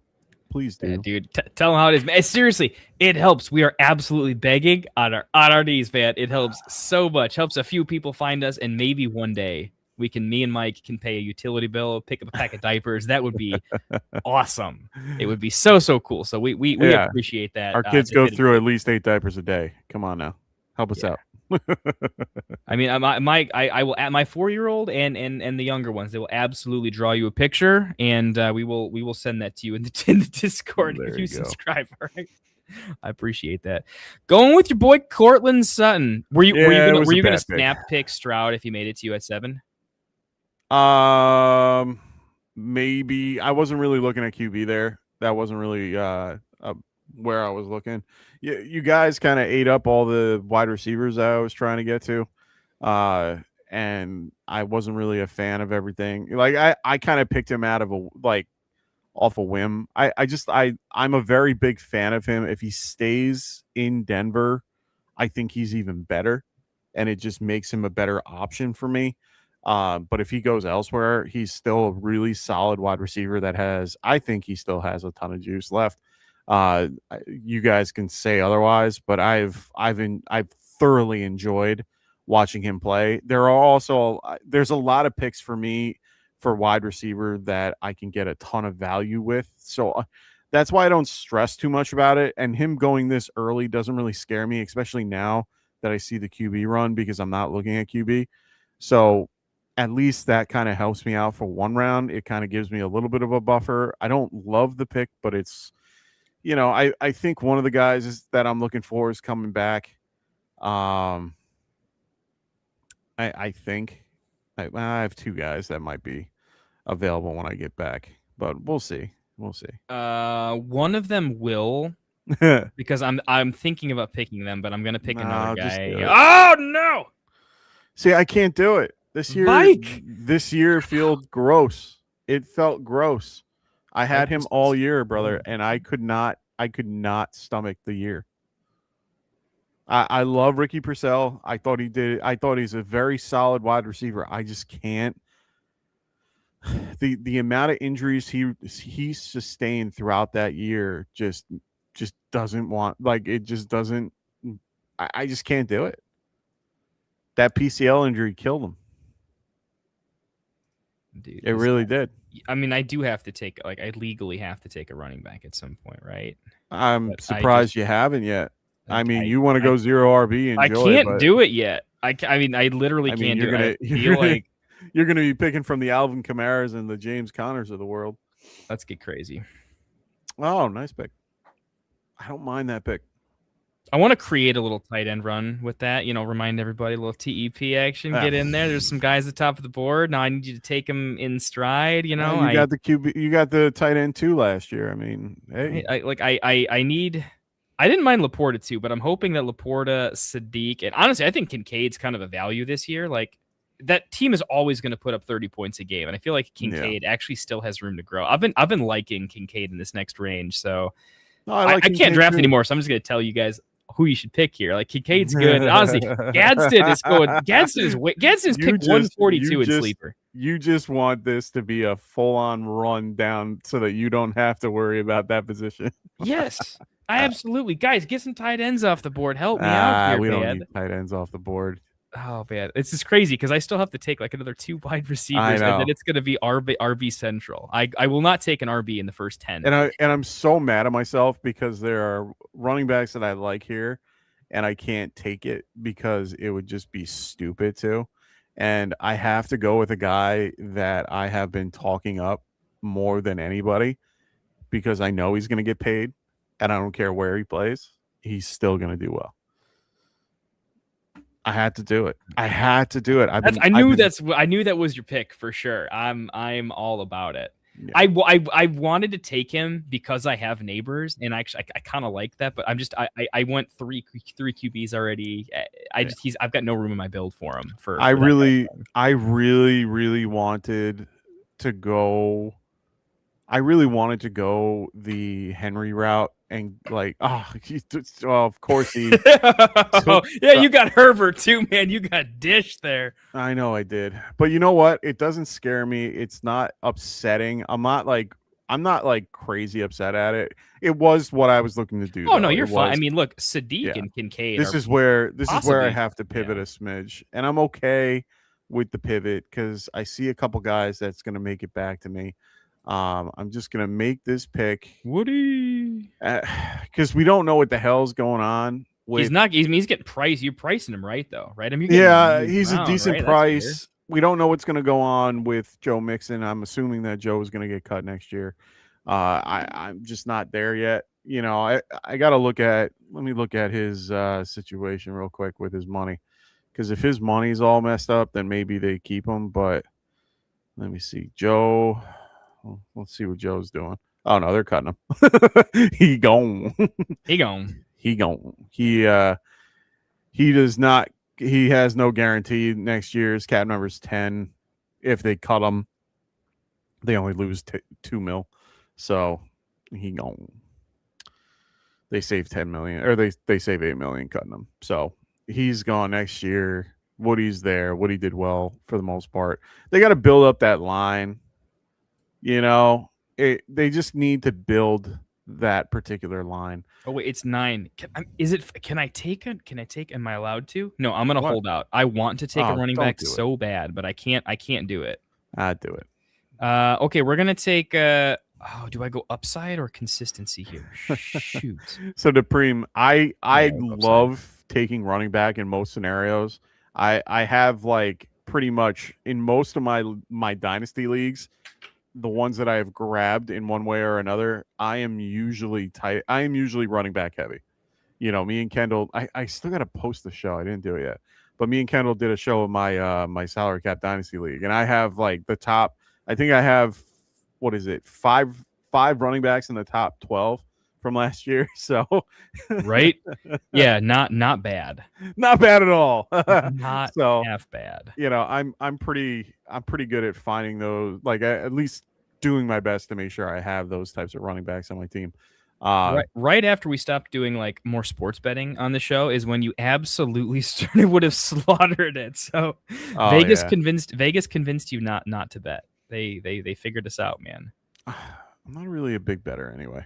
I always feel like I'm going to just lose too much money and it's not worth it. Now I have two guys that I'm hoping that are going to get back. We'll see how it goes. I don't think one of them comes back, but I have faith. I have faith, and I have two pivots, so I'm happy. So we'll see. All right, definitively, I took the latest running back. Right, that's a thing. No, Oh, you mean as like a 0 RB build? Yeah, right. I think so. You are the. Yes, you are now. Yes. Okay. Because build order complete, man. Manungai, interesting. Yeah, baby, I love me some Manungai. I don't mind Manungai. He was one of my choices on my list. See, this is where things get a little fishy and a little over the top for me. This is going to be a gross run right here. I'm praying what I want happens. We'll see. But I am... Oh, you son of a bitch. I was considering Jaden Higgins over Xavier Worthy, and it's God damn it. Correct. That's I was hoping. He got so close. Dude, he really was did. so close, but yet so far. Screw you, John. Dude, that was a money pick, man. I like that. Oh, that was such a it was right there for the taking. I was so happy. I was like, oh, he's definitely gonna. Son of a bitch. You're killing me. You're killing me, Smalls. You're killing me. Let's see. Is Moore a free agent next year? DJ? Yeah. He's got one more year on his deal. He's got one more. That bastard. Yeah. Let's see. Yeah, but is he in the conversation of being outskied? I don't know, man. I feel like teams that are this successful usually keep it going. And I think statistically, they just don't end up trading the player, right? I think we should, because Burden needs to get on the field more. I don't think we'll run as many 2 tight end sets, but yeah, I think Komet has to go. In my opinion, it's like I want DJ Moore gone mostly for fantasy football purposes. Yeah, cokehead, baby. I had to. I am. Well, yeah. I'm not a cokehead, but I'm a cokehead when it comes to. I'm a cokehead when it comes to fantasy. Yeah, Jalen. Oh man, I'm super in on Jalen Coker this year. I think him and Tet can actually make a pretty good 1-2 duo there. I agree. I have him. I have him ranked a little higher than a lot of other people. And I have him on pretty much most of my dynasty teams that I can afford him. He is definitely somebody I enjoy having on my team in one way or another. He is something different that I haven't seen, and he passes the eye test for me. And honestly, to be fair, a lot of times when I'm playing fantasy football, it's the eye test that tends to win over a lot of the other things. Like, I get you can do snap percentages and targets and all that bullshit, and I look at that too, but he is a big part of that, and he's a restricted free agent next year. I'm hoping they keep him. Or wait, what is he? He is a what is an E? I've never seen an E restricted free agent. What is that? On the wow, look at that running back run. Oh boy. Oh, him and Trace Tremaine or Breeson Tremaine. I don't know what that means. Somebody in the chat, if you know what it is, let me know. What is an ERFA? I know what an unrestricted. I know what a restricted free agent is, but I do not know what an ERFA is. What is that? Exclusive rights. Oh, okay. So they have exclusive rights to him. Got it. Appreciate you there, Red McMuffin. I love that name. I think that's a clever title. Chuba, great. Oh my goodness. Last round, Chuba got snuck down to the 15th round. Oh wow. It was pretty great. Red McMuffin, if you have red hair, that will just make your right after. That will just make your whole username better. Oh, it's me. Oh, I get my guy. Thank God. Let's get it. Oh, toot. Little toot.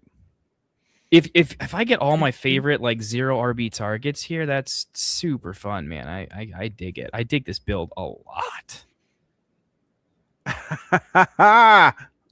There it is. Another ginger. We got 3 on the on the show. I love it. Oh, Doc, great pick. That was what I was deciding between. Gainwell, sneaky good, man. Sneaky good. Gainwell could easily hit like the not so much the Chuba pathway, but I think the like how Dowdle came out of nowhere and it's just kind of going to be a thing for like a minute. I think, you know.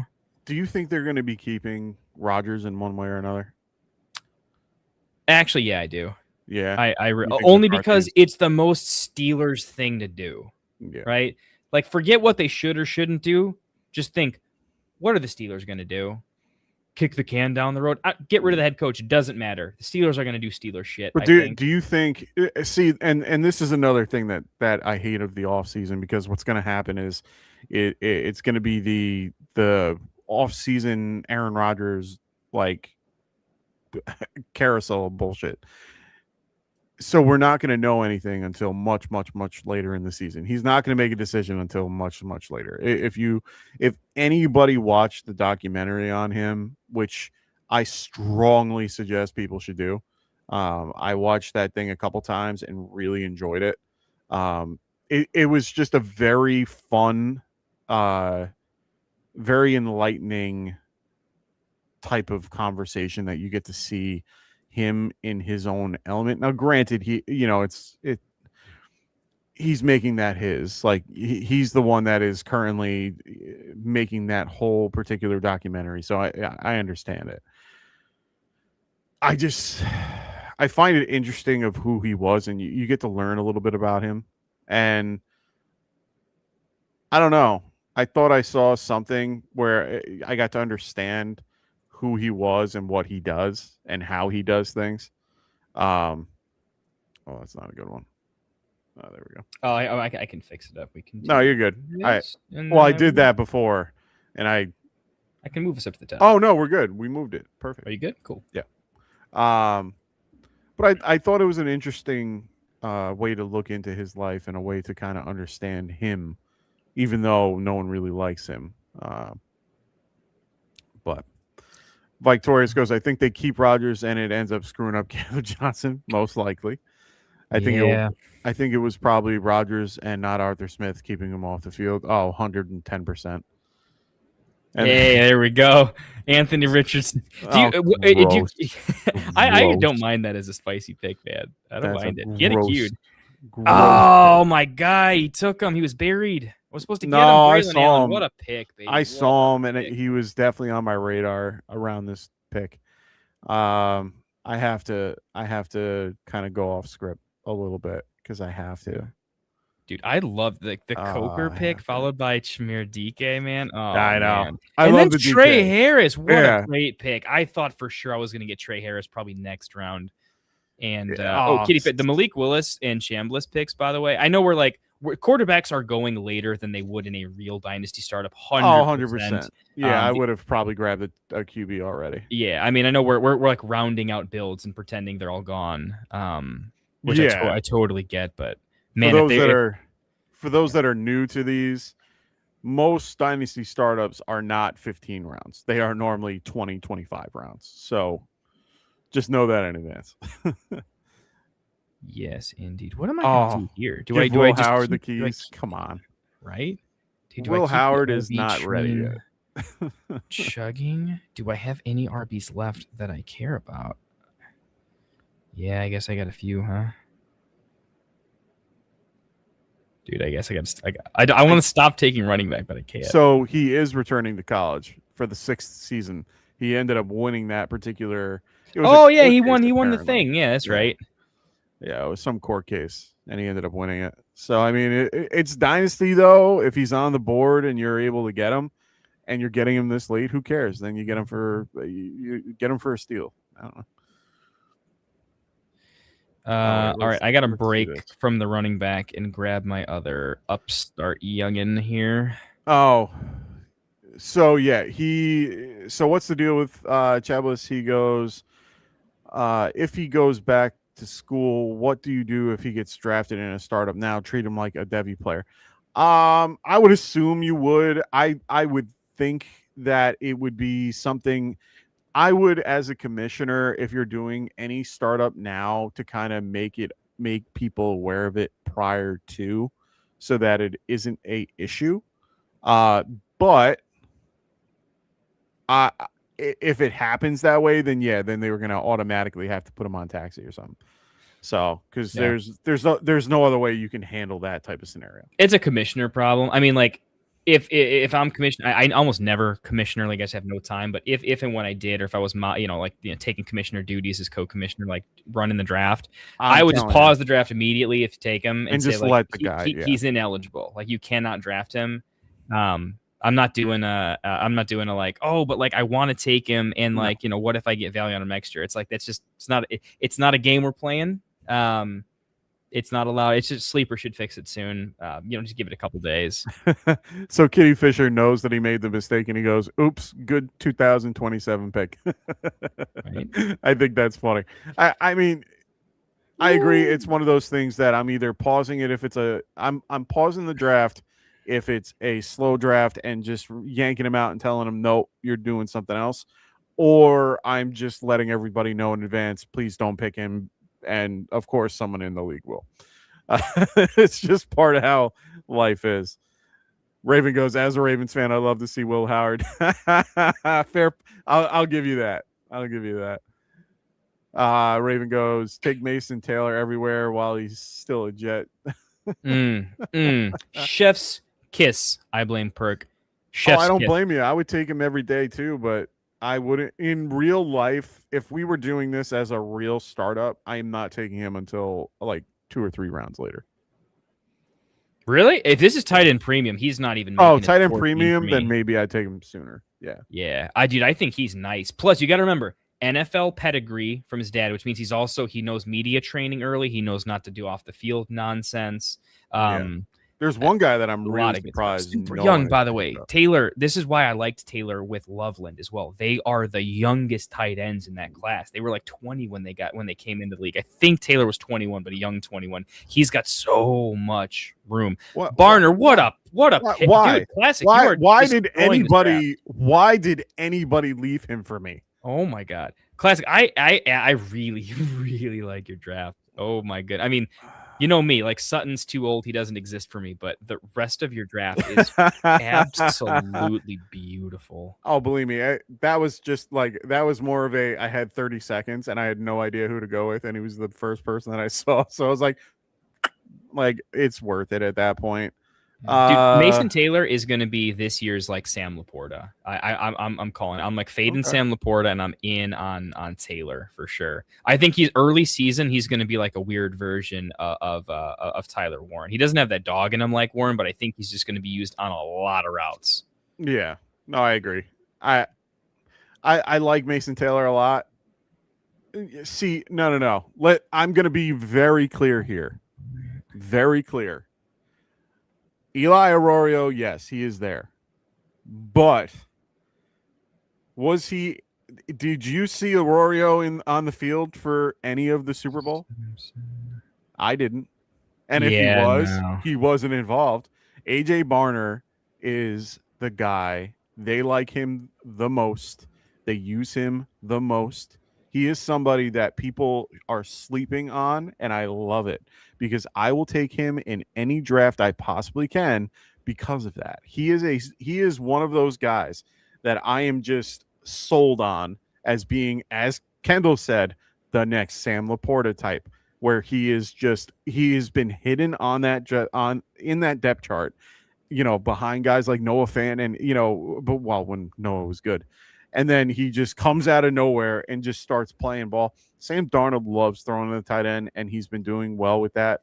And Barner is a good safety valve. They use him on the first down, push bull crap that they do.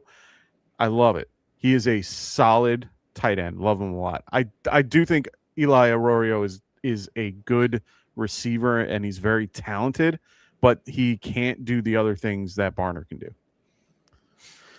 Yeah, I completely agree. Scott, that's UConn. That's Mr. UConn Who's himself. this Skylar Bell guy, and why is he being a top guy in the ADP for the last 7 rounds? The rookies are all over the place. I think I don't he's know. overrated, I though, haven't. but he had a good senior year, man. He Okay. caught 100 balls and he had like 1,300 yards, something like that. But I know he's a UConn guy, which I don't watch UConn college football, so Yeah, I I was couldn't gonna tell say. you what the ramifications are that much. But I know he had a pretty good year. Yeah, I gotta look into. I'm not even into the rookies, other than like the top 2 of every class. I know the Mike Washingtons and the Tate and Lemon and stuff, and I follow a lot of really good, talented creators that know what they're doing and know more about them. Shane Hellman is one of my favorite. If you don't follow him already, you should.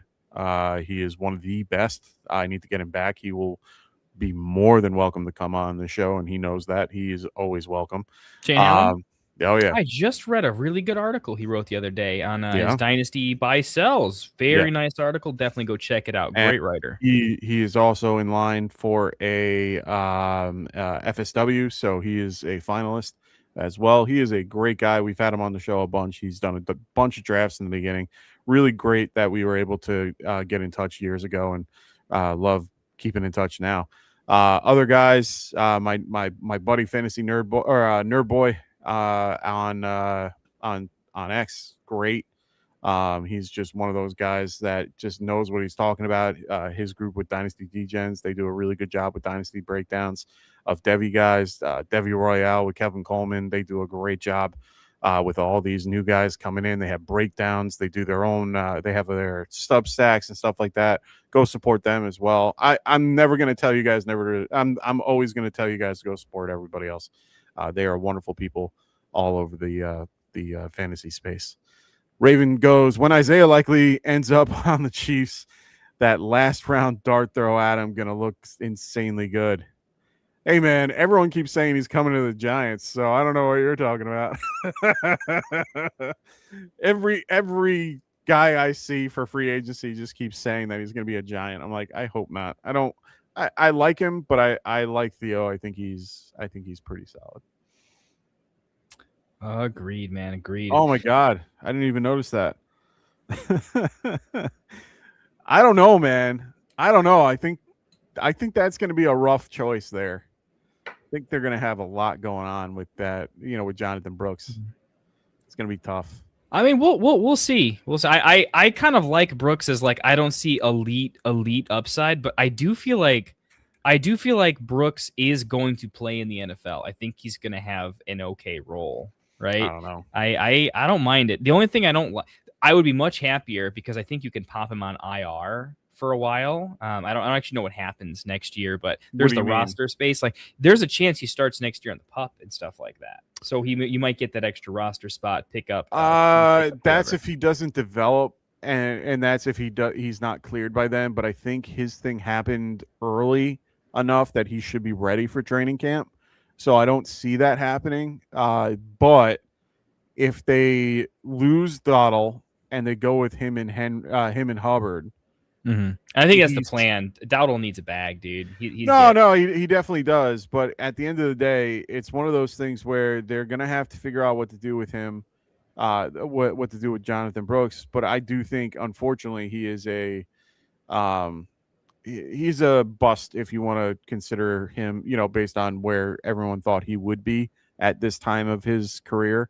I just don't see it. I don't see him coming back. So tough. We never got to see him on the field. Understood. I was against him in the beginning. I really wasn't a big fan because he was coming off the ACL, in general, and I was like, it's very hard to. Everyone wanted to draft him in like the top 3 or 4 rounds. Like I'm like, no, like. I'm gonna throw some names at you real quick. All right, just memory lane this a little bit, okay? All right. Okay. Javonte Williams, massive injury, totally toast. He's coming back. He's doing a thing. We buried Javonte in drafts for 2 full years before we had. I neither did too. I was fully in on him the whole time. I was on him from the beginning. Right. J.K. Dobbins. J.K. is a very multiple crazy injuries, and he's still made it happen. Yeah, but he's a freak of nature. Continue. Trey Benson, crazy injured in college, then And then the he gets injured NFL. in the NFL. He's still going to be the guy, though. Nah. Probably. Well, they have no other choice because James Conner is on his last legs, unfortunately, and after his injury, he's screwed. I get it. He's gone through 2 injuries right off the gate. Will he be somebody that people forget and then maybe he could break out? Sure, but it's going to be after he's cut and after goes to another team like Javonte Williams and some other team taking advantage of something. I'm just not on board with it. If someone else wants to deal with that, to me, it's a landmine. Enjoy. I'm just not there yet. Just not there yet. We'll have to see. I can't say I'm spicy on him. I'm not like, I don't know where the market's at on him. If I'm the guy that's high on Jonathan Brooks, though, I mean, just bury me already. I can't have that on my record right now. But if I have to be that guy, I'll say that I think he's a little cheap based on who he's going around. In my opinion, right? Like there's. You're getting him at the end of the draft. So we'll see. Yeah, he's at the end of the draft. I'm okay with it. Like, yeah, it's not like the problem I had with him was the same problem I had with Kyle Pitts when he was drafted. Everybody was drafting him in the first 3 rounds when he was coming out of college because of he's a unicorn. Like I get it. An elite player. All these generational talent. Like, come on. Like I get it. But at the end of the day, he was not worth the pick that you wanted for that type of history. But a guy like Jonathan Brooks coming off of the injury, people were drafting him in like the top 5 rounds. And I'm sitting there like, you do realize he's not going to play until like October. And then he didn't end up playing until like November-ish. Yeah. And needed to be more risk averse there. That's one of those like, it could hit. But don't play that risky at RB, right? Do that with Christian McCaffrey in redraft, but don't do it in a dynasty startup. The value bleed is just, you got to insulate value and be as safe as possible. You can take risks in the 2nd round pick of your rookie draft at a running back, but don't do it in like that early in a dynasty startup, right? It's just very, very different value curve there. So we'll have to 100%. See. Doc Watson, just real quick here, buddy. This always happens in these types of short builds where we're only going 15 rounds and we don't go deep bench. Yeah, a lot of people are just like, well, technically the best player available is still quarterback, but some people start rounding out rosters and saying, I would normally take the quarterback here, but I want to build regular, right? And not have too many people that are like, well, I guess I'm going to have 4 quarterbacks. Usually I'm that guy that'll price check and be like, I never play for year 1 anyway, so if I end up with 5 quarterbacks and I'm going to wheel and deal, it's going to look like a messed up mock draft, but ask anybody that plays with me, watch what happens by the end of the year. After 17 transactions, fully rebuilt roster, literally won't recognize it. So just know that's going to get ironed out. The more we do these drafts, the more I think that's going to get adjusted properly. 100%. People are just doing this for builds. So when you look at like where Malik Willis went in this draft and stuff like that, that's going to be significantly higher later on for sure. So take that with a grain of salt. Yeah, I mean, if this was a real draft, I'm probably, instead of Sutton, I'm taking, Tyler Shuck, and then, making my team a little bit different as I go around. I mean, this is just my first time trying to get an idea of what I can draft, and I always like having a little bit of a veteran presence on my team that can hold positions comparatively. So in this case, I wanted to have the strong QB room comparatively. Yeah, so I get it.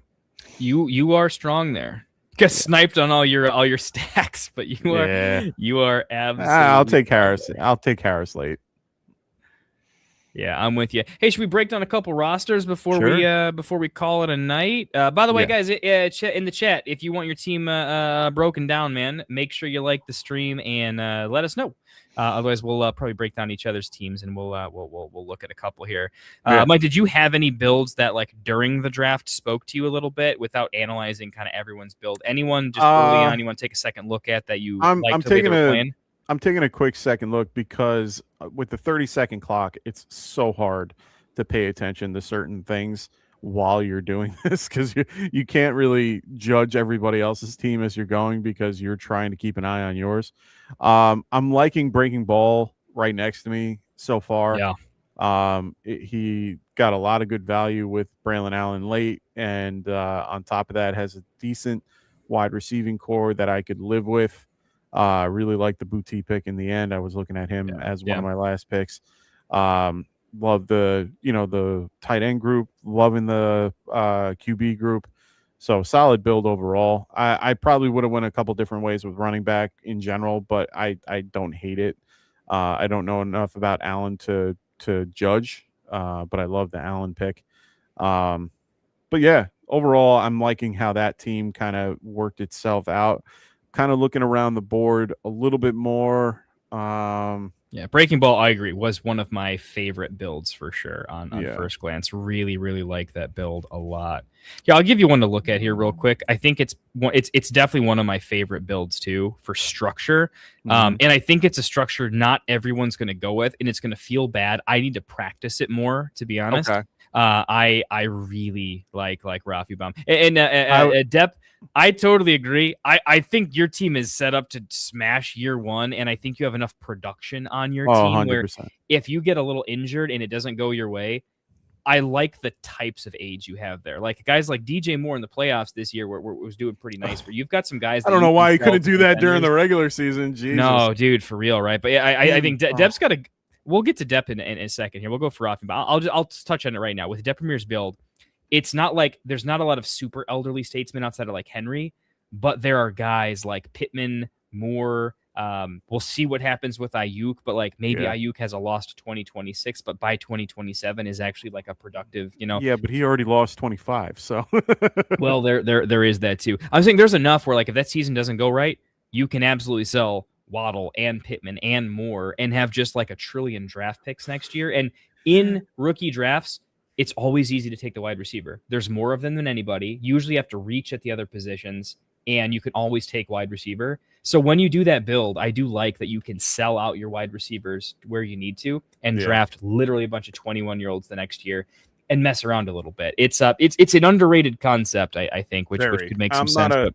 I'm not a big fan of trying to flip, like to draft a team to then flip. It's harder for me to understand that. That's definitely something you're better at than I am. I want the team and I want to have my structure built where I have good youth. I want to have good veteran presence. I want to be able to have a good of everything so that it's balanced. I'm a very balanced person when it comes to fantasy. I'm with you. There's two quick things I'll say there. I mean, one, obviously, I do this a lot. Through many years, right? So this is and Depp is an absolute. He knows what he's doing, right? I mean, he commissions a bunch of league, but he's been playing this game at a high level for a long time. You've got to know your market, your players, and you got to know how to kind of make that wiggle. But there's one sort of social element that I think is interesting when you look at trade patterns in like year 1, year 2, year 3 of a startup league. Mm-hmm. The amount of players that are like, I'll try to go for it this year. Who knows when I'll have a chance? The value you get in selling in specifically year 1, or if you want to call it a year 0 of your dynasty conglomeration, right? Mm. There is never a more valuable time, right? The shot at winning first just go for like 15% less than they normally would, and the ability to like throw out a first before a game is played to ultimately set up your roster happens much more than any subsequent year. So there's some wisdom in doing it, but you have to come out of the gate storming. If I wanted to quote some movies, half your trades have to be done by noon, right? For those that know, Margin Call. Great movie. Rafi Baum, break him down though. I am a big fan. I'm becoming a bigger fan of at least Hero RB, but I'm very good. Like I did it last draft where I definitely ended up with 2 elite RBs, I think at Achane and then Brees, which is definitely elite for me, and then was able to touch everything else. The concession was most people, as you said, it's difficult to not go QB or to at least take 1 QB in the first 2 and then kind of quickly grab 3. And this is no QB through 4, specifically hitting on a middle range of 5 to 7. And in my opinion, this is my favorite way to draft the QB position right now. And what it unlocks is exactly what Rafi was able to do in the first 4 rounds. Even if you trade around, switch a running back with a wide receiver, maybe switch Love with Cook and something else like that, right? But the idea of making that happen, I'm a big fan. But what say you? I don't hate it. I right now Gibbs is a solid pick anywhere. He's just too good to not to pass up. I would have probably went with something like Puka there or JSN, just as a, just because for this type of format, for the context of 3 wide and the 3 wide builds, I would probably aim for wide receiver first and then running back later, because you're still having the ability to get guys like Cook or Taylor, just later, or you want to start with someone like McCaffrey. I don't hate it either way, though. I'm a big Gibbs fan. I don't mind Mayfield or Shuck. Love that. Not a big fan of McCarthy. Just not there. Not there yet. I'm like I said, I'm not big on the rookies, so I know who Love is, but I don't know much about his situation. Johnson, I don't know enough about concept. I thought he was. I thought they were. Yeah. You want to know something weird? It said KC concept, and I'm like, wait a minute, is that a mistype thing? So I just thought it was a really weird situation. And then Washington, I know of him. I don't know where his value is currently. So overall, I don't hate the build. I like the way he went. Fannin, you get Fannin and Kittle. I thought those two, grabs were good. Myers is such a solid pick to get him anywhere. The McConkey and the Ted McMillan picks are good too. So overall, yeah, I liked it. I liked right next to him. I like Dutour. I was gonna say, I think you like you like Duarte quite a bit. Yeah, but it's mostly because it's what I like to. It's how I like to draft. I got 2 veteran wide receivers here that are still young enough to produce and has a good quarterback. He was able to pair with Stafford, who is going to be back this year. That's my only knock of the the whole build is the QB room, but that's easy to fix in this situation. You got Stafford that's going to be, a little bit off, but you still have guys like Penix who, yes, did not have a great year, but can come off of that and do better. You have picks that you can, turn into something. And then Sanders, I'm not sold on. I could bore you guys for an hour about how I feel about Sanders, but and just the whole concept of this offseason.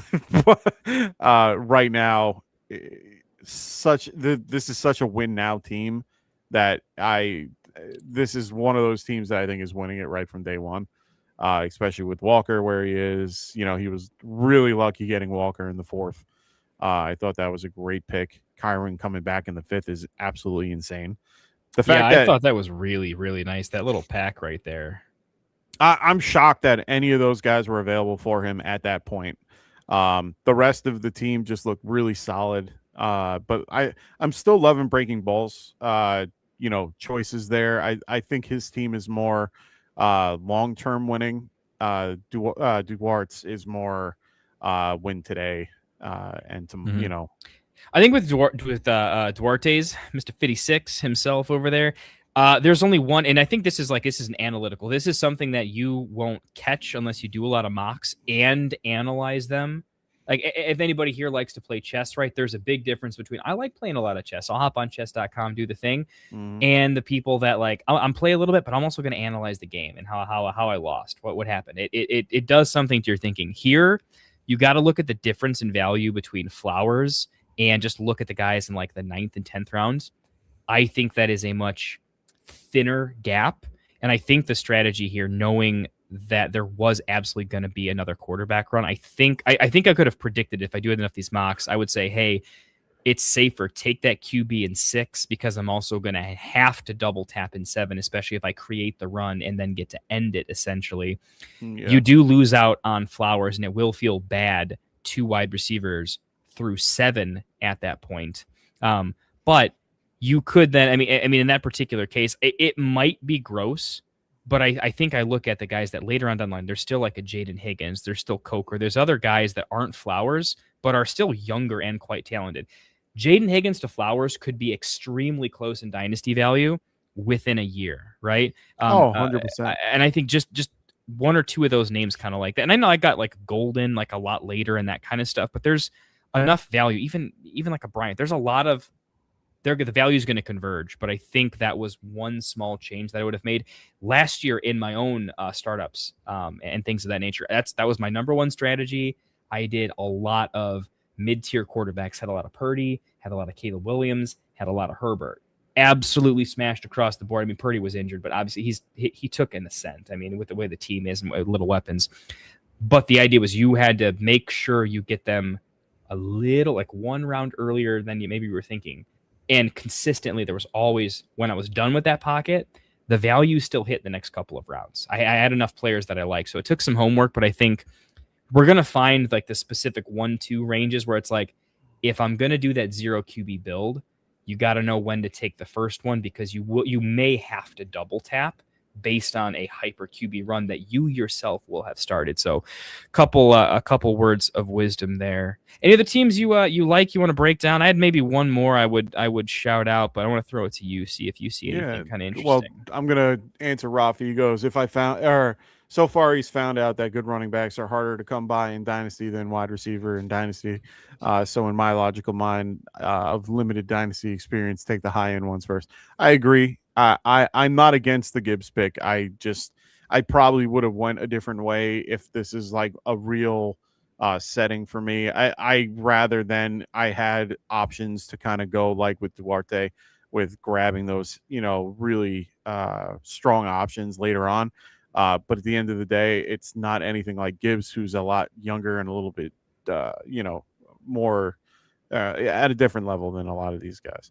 I will say, Rafi, I'll just add, I'm like this year in particular, and I think I'm in a lot of Dynasty leagues, trade a lot. One of the things I'm starting to recommend, it's a futures play. It's not a now play. It's not even it could be a next year play. There's a role gap forming at the running back position. There's only a couple of like, yeah, they're the dude for the team, right? And everybody else, like even a Kyron Corum split, right, could become a little more Walker Charbonnet in an annoying way, where their role is just, we have a dope RB room. We love both of our RBs, which is great for the NFL. I think that's a great way to play the NFL.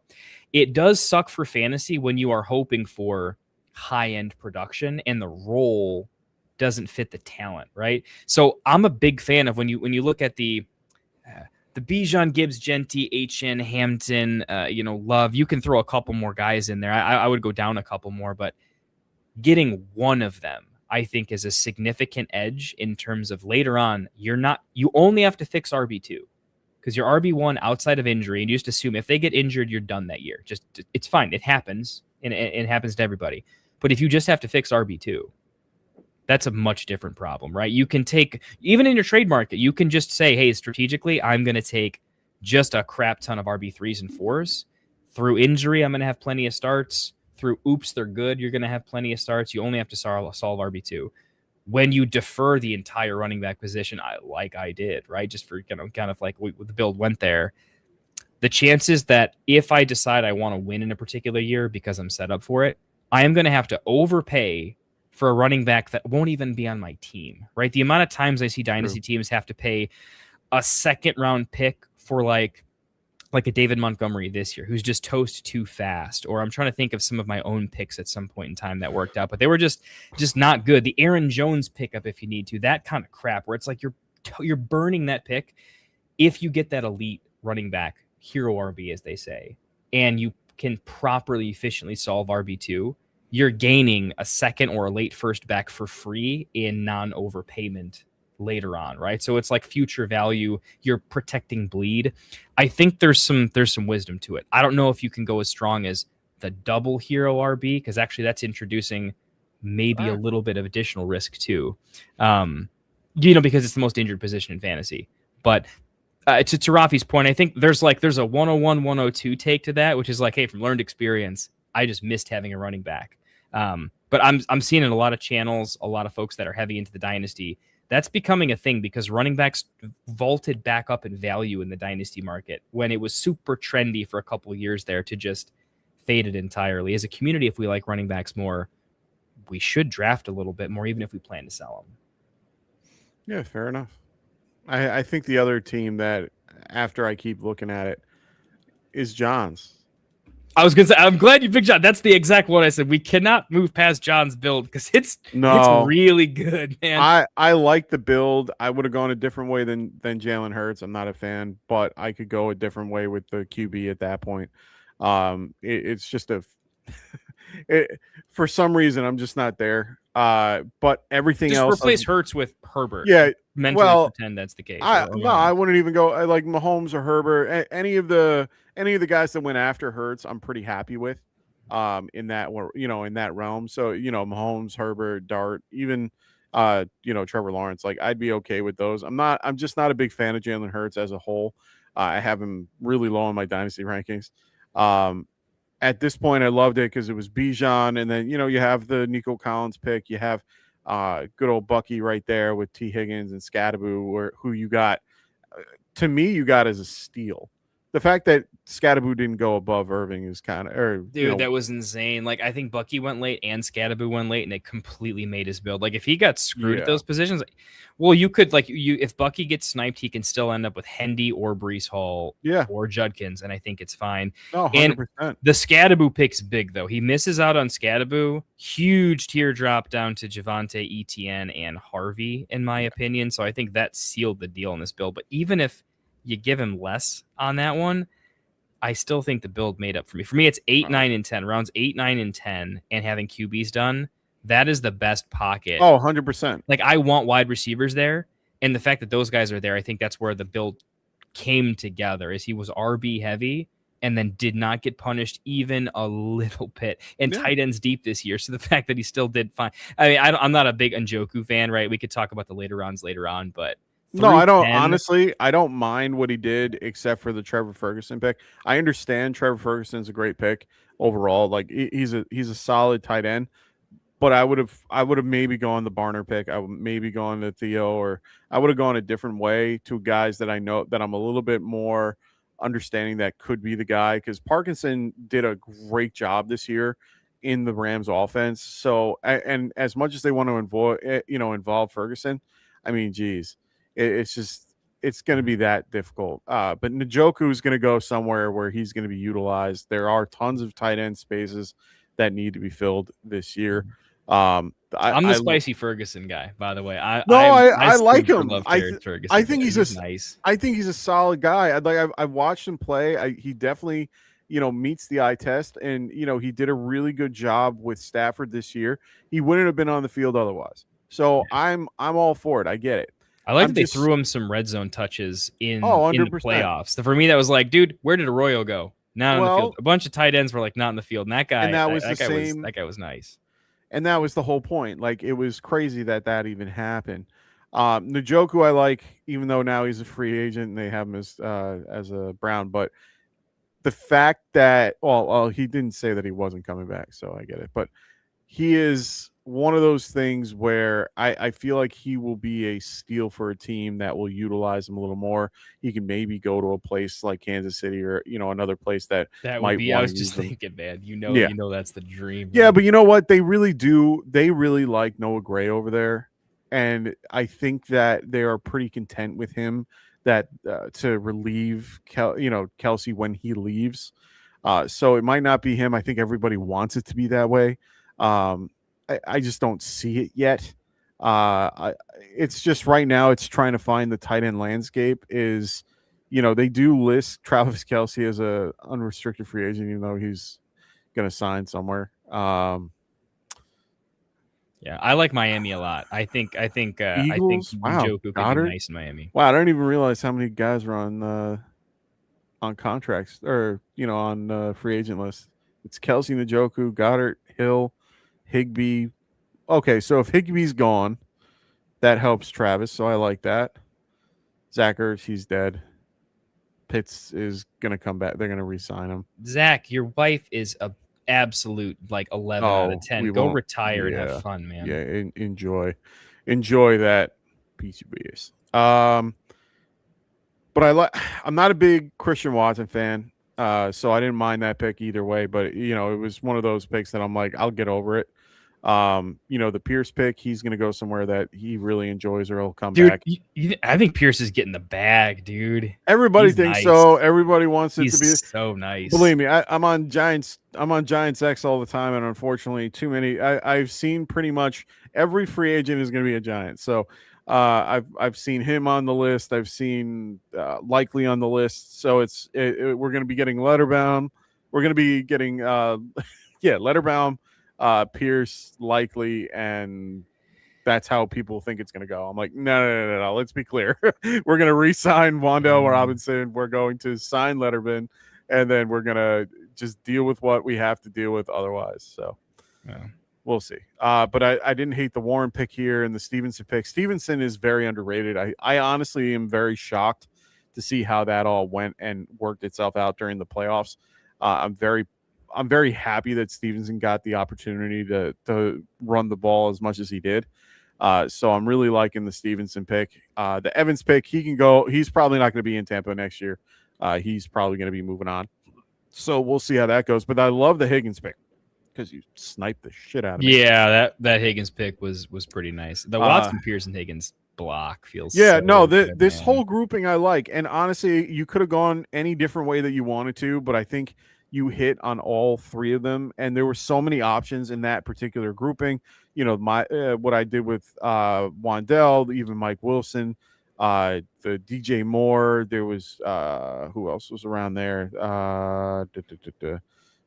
Worthy, Coker, like you had guys that I was looking at that range. Yeah, you had so many guys that were available to you, and you did a really great job with hitting on all those. So I really enjoyed just his draft here. I think it's going to be a fight to the death between John and Duarte. So at this point, hey, Perk wanted a 30-second rundown because we got to get out of here. Sure. Did you survive the double? Perk, I want to say yes, man. I want to. I can't though. I can't because you're dead. You have QB, 0 quarterbacks. Yeah, your QBs are what killing you. I get it. Cam Ward's not dead, and he showed a little spice at the end of the year, so I think he's fine. But I really think Kyler Murray is I don't know how many years he has left in the NFL, and you didn't spend a lot on him, right? You spent a 7th, right? Nothing too crazy, but I think it's risky in ways that. I mean, it's tough because before then, I like all of those picks. They feel really good. And I can see where you're like, am I going to pass on Marv to take Dak? Right? Like what am I doing here? I think you found yourself in just a tough spot. If you're going to go that build, though, I think you need more quarterbacks. I think when you get better quarterbacks. I don't know the point of having Terry McLaurin and Godwin on your team, because if your quarterbacks are bad, those picks actually are just they don't mean anything because you're going to have to sell. So the problem is when one thing goes bad, it all spirals bad. It starts at the QB position and then it could affect others. So like think of some safety picks later on. There's picking up a JJ McCarthy a little bit earlier instead of rounding out the build. I think that would have made a lot of sense. Ty Simpson is clearly going to get drafted. He's going to have a shot. I think he's a guy I'm probably picking up too, just because the value of him, if he even just plays a little bit, is going to be better than all those guys that got drafted there or later. So I needed to see a 3rd quarterback and maybe even a 4th to make that make a little bit more sense. Bit green RB tight end, I think, is also when you go double RB, you are almost asking yourself, in my opinion, to what's getting cut. Your tight end's probably going because you're not favoring tight end over wide receiver when you already have double running back. So I think the way your draft happened, you went pure value picks and then you got a little value owned. So it's a structuring decision. Each individual pick is good, but structurally, sometimes in drafts, if you say, hey, I'm going to take a worse player now so that later on I can take a better player than who I have to take, you can catch up on value later if you forego it a little bit earlier for the sake of structure and balance. I think that's my words of advice there and how to rein that in. But the 11 and 12 this year are brutal in my opinion, especially in early ADP when everyone snipes. So take that for what it is. I mean, the only thing that you can actually be okay with is the concept that Kyler is going to be more than likely a Cardinal this year. I mean, it's 56 million of dead cap. I highly doubt they just let him go. I highly doubt they're able to get a trade done for him to go somewhere else because no one's eating that. Mhm. So I can take solace in knowing that he will be at least a starting quarterback for you. My whole thing, and I think this is a good, I understand why. Yeah, that's a is that great idea. you were able to stack them, which honestly stacks don't matter in this type of thing, but it was great. I didn't mind the BTJ and the Marvin Harrison picks where you got them, to be quite honest. I'm kind of shocked that I love Marvin those Harrison, picks. That's what I'm like, how could you do anything else? dude, the fact that you were able to get them that late, good for you. But I don't hate it. Ward I don't hate, but for me it's just like Kendall said, it's a little bit anemic at that point. I probably would have went Daniel Jones no, you didn't have the option. Well, maybe I would have gone Daniel Jones right at that McLaurin pick, or something outside of that, because I'd rather have the strong, a little bit stronger at QB, and then there's plenty of options at wide receiver that you could have played with a little bit lower. So. I thought about this a little bit more. I don't think I give Perk enough credit for being active, being a trader. And if that is just a pure value draft, I'll throw this out there. If he were to submit like here's the 2 or 3 moves that I would make, it's 2 or 3 moves away from like Genty Hampton is disgusting forever, right? Yeah. McBride is disgusting forever. Olave, BTJ, Marv for me, that is sexy. So I would do this. If you can go buy a quarterback by using next year's first and second. I did this in the league. I bought Brock Purdy for a mid first and second. I think they were projected that way, and they ended up being that way. If you can go get that type of player, if you can go buy Shuck for a decent price, who's maybe a little bit undervalued, just give me undervalued player anywhere. Shuck. Let's go buy Stroud if the owner doesn't really love or need him, right? That type of player that's safe, fine. You're just not buying him at a peak, right? You're just something stable. If you go burn your first and second next year, your team's absolutely filthy, and your pick's going to be 110 or later unless injury happens. So you're selling your pick at an average pick value because you're selling it early for what's probably going to end up being a late pick. You're going to have great value, and then that solves your running back, your quarterback position. You're one trade away from maybe the best team in the league, actually. So I take that back. I like your build a lot, but it requires execution immediately after the draft. Here's my question: Would you rather have any one of the QBs that are going to be available next season, or guys like you said, like Purdy, or Shuck or Stroud, or any of those guys that you can get with the first and the second that you're going to be trading away? It's a tough question. Initially, I just say Purdy for one very simple reason. Fair enough. I don't he's know. Stuck on a team for the next 5 years. He's already. I don't know where committed. those quarterbacks land. That's kind of my point. Yeah. If you land in QB hell, I think they're all QB hell. No one realizes it's all QB hell anyway. Like, there's no teams. It's very rare that you see teams that are going to do what your Bears did. To go get Trubisky, or like what San Francisco did to try to get Trey Lance. Like it's so rare to have that happen, and so rare to have it be the way that it did.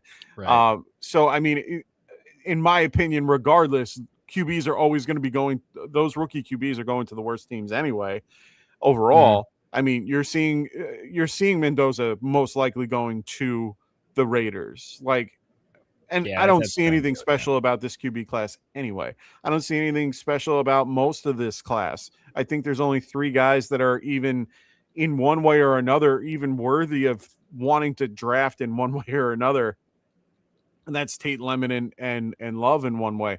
So it's one of those things where you can get value later, but you have to hopefully hit on these guys for that to have anything. So I don't know. I don't think any of this class is as good as classes from previous years where we've had like 5 or 6, or more come out of those classes. I think this is a very quote unquote weak class. I think this is more of a defensive type class and a more of a offensive like line type class where there's a lot of depth at those positions. And I think teams are going to load up this year at those positions. So. I'm going to get you excited about Mendoza. I mean, I'm an IU I'm not on guy. it. I'm not Dude, there. I'm telling you, Mendoza is a little mini. He's like a poor man's Drake May. Yeah, that's what I keep hearing. Dude, he's so nice. He's gotta actually watch got some more tape. similarities to. He doesn't have the arm that Justin Herbert has, but he has the same kind of brawn, height, size. Right. I've heard some comps to Matthew Stafford just from a stature perspective, but he's got a little bit more legs to him. With Hendo win at 4'11". 4'11". Yeah, interesting. I Travion. In your opinion, Travion versus Breece Hall. Are you on Travion, or is it like literally splitting hairs? I'm almost on Breece Hall over Travion. I think I might be. I'm doing Breece because I think in one way or another, even if he stays, which I doubt, even if he goes someplace that's worthy. I mean, I'm looking at everything here, and the only places that he could maybe go, the Saints, the Minnesota Vikings. I'd prefer him there. Of course, Kansas City, who wants him bad. You know, I've already heard the stories Casey there. would be great. I'd love him in Houston. Casey, I think everyone would love, or even Arizona. Arizona's not a horrible choice as well if they want to go down that road, but he would probably be on the lower end for me, and I'd probably stick with Hendo. But in this case, I'm going to stick with Hall because I think he's more talented. Yeah, I kind of agree. I like, honestly, I feel like the Saints low key get like kind of good if they have Breece Hall. Like I would be all over. I'd be pretty into that. I'd be so thrilled, and it would just make my day if that happened. Yeah, I like that. I want him on Houston. It's no offense the to Woody other one. Marks, but Woody, you're supposed to be a third down back anyways, dude. That's what you were drafted to be. Yeah. You doing this Woody thing that you're doing right now, it just clearly showed you're not. I'd that be all guy. for him going to Houston in a heartbeat. But Houston the could have some problem, Super Bowl odds. Stroud getting good at the same time that the receivers Houston's issue is their line. And they need to do they did something stupid after they did very well going to the when they went through the playoff run with Laramie Tunsil and did so well with Stroud. I mean, Stroud looked like an elite quarterback. Then all of a sudden you trade away your offensive line. You trade 3 of your 5 offensive linemen or release them or whatever, and then went and got other people that were 3 tiers down. And it doesn't make any sense that you would do that. And then all of a sudden you start seeing him struggle. And it's like, wait, you didn't think to get an offensive line? Like, now they're going to have to build it from the draft. They're going to have to try to gain it in free agency. They're going to be involved with trying to get Letterbound and a bunch of other guys that are available. But this year, I see a lot of linemen being available that people are going to, start running towards. So yeah, they should. In that interior line is it's a nice class for it. They don't have to do anything on defense. That's the crazy part. They have nothing they need to do. They have a young group of guys on defense that they don't need to fix. They just drafted a whole bunch of wide receivers, and they drafted they did real well on all these other things. And yet the only thing that sucks on that team is their offensive line. Fix the damn line. They got a Bears thing. The Texans and the Bears look similar. Stroud, Caleb. Okay, Caleb had some issues because he was getting sacked and the line was rough, and the Bears spent a fuck ton of money fixing up that line. Still didn't work completely, to be honest. But all of a sudden, I mean, you got the blocker of the year or pass protector of the year. So yeah, I mean, we definitely had some guys for sure, but it was like Caleb went from like, this is going sideways to like he's got MVP odds this upcoming year. I think Stroud could pull a Caleb if they get the offense figured out a little bit. They're not too many pieces away. Wait, how could he pull a Caleb? Caleb's trajectory was not good, mostly O-line related. You could see the talent, but the team was taking him down. I never liked the play calling from Houston. They didn't have any blitz beaters. So I think Stroud can have that like, it's not good, but boom. Like fair enough. One of those, the team's talent is actually in the 90s, like if we're talking Madden, right? It's just really good. So. I love this. Raven, I agree. I want him to come. I think he's going to come, but I want him, like, it's one of those, like, I really hope it happens, but I know in my heart of hearts it won't. I'll take Ricard and be happy. Fair. Mr. Bakeslaw goes Breece Hall and knee injury. Yeah, he likes him a little bit over Hall. He goes, Hendo is hungry to prove himself like Gibbs was his rookie year behind Monty. Understood. He goes, the only reason Ramondre had so much work was to sell him in the coming year. Maybe. I do think they probably do that, but Ramondre, honestly, we buried Ramondre as a bad RB. I've been having him on my teams for years. He's a nice player. He's a solid guy. He can catch out of the backfield. He's a bigger guy that can actually catch the ball. I mean, it's one of those things where I've always been a fan of him in one way or another. He's my prototypically sized back. Like he has the numbers that just for me are where is he on this list? The fumbling issue never happened. I think he has a much I think that was the biggest issue is that he kept fumbling on the goal line. He kept in the worst situation possible. He's 27 years old. He's 5 foot 220, 227 or 6 foot 227. I mean, that's the ideal size of a running back that you want. And he catches balls out of the backfield, solid hands, good pass blocking. So he's one of those guys that I'm impressed with. And they just never gave him the run because they drafted a guy like Henderson. And I understand they never used Henderson. Vrabel is a very vet-friendly guy. Like, he is not one of those guys that likes playing running backs or playing rookie running backs, if anything. So we'll wait and see how it turns out. But I'm pretty sold on the concept that if you draft Stevenson, you're okay. Yeah, I'll just quickly add though, their offense doing nothing in the Super Bowl though. Oh my God, it was gross. I gotta be gross. That's not gonna be great for Ramondre, right? Did you hear the news after about the concept that they numbed up his shoulder so he didn't know, like he couldn't feel anything? And I noticed something when he was throwing his balls. You could just tell the ball was off. Well, Drake May is also one of the best feel players. You see some of his throws this season where it's I agree, but how he didn't look like himself. No, he didn't. When I watched Tom Brady, he came out that YouTube video. We did the top 10 throws of the season, and Drake May was on there at least twice, maybe. Oh yeah, times. No, Drake had a wonderful season. He's not a muscle memory, just do it guy. He's I know how to manipulate my arm angle a la Mahomes, make it happen. But that's the problem. And he couldn't tell the speed of the ball.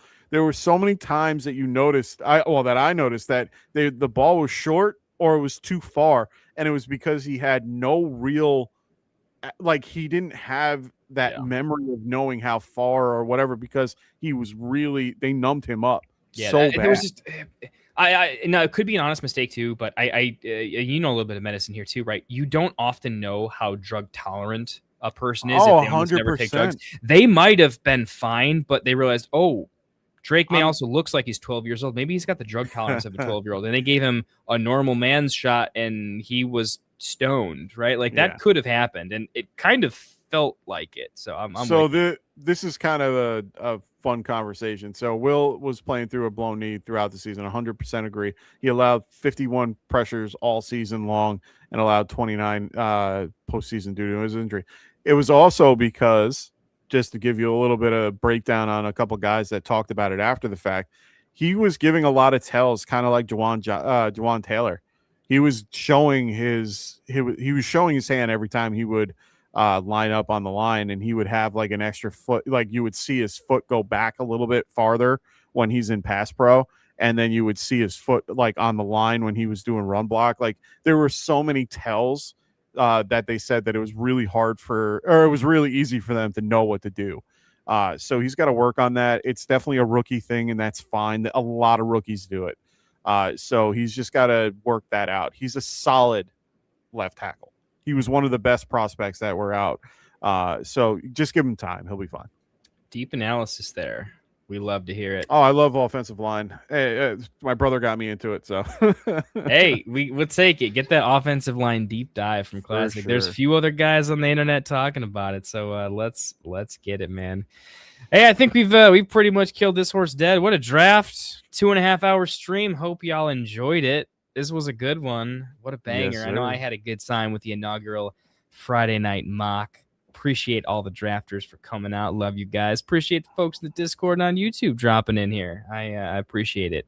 Fun times. Lots more to come. We'll Well, the thing I always say, man, get in the Discord. It's kind of a little home right now. You'll hear what's going on, and if you're not big into it, you can always turn the notifications off and just pop into it when you need a little advice or check out the show. So appreciate you guys. Share with your friends, share with your league mates. If they want to hop in and draft with us, you guys are the best advocates for this, and we give it back to you, right? If you get more of your friends and league mates into the drafting community, we'll just do more drafts all darn day. We'll figure it out with Evan back on the team. We got Monday Night Mocks going to be a thing. Phil loves a good draft. That's happening on Tuesday, so we're going to be doing a lot, and then me and Mike taking it home every Friday, man. Can't wait to crack a couple more brews with you later on this year, buddy. You got anything to say in close?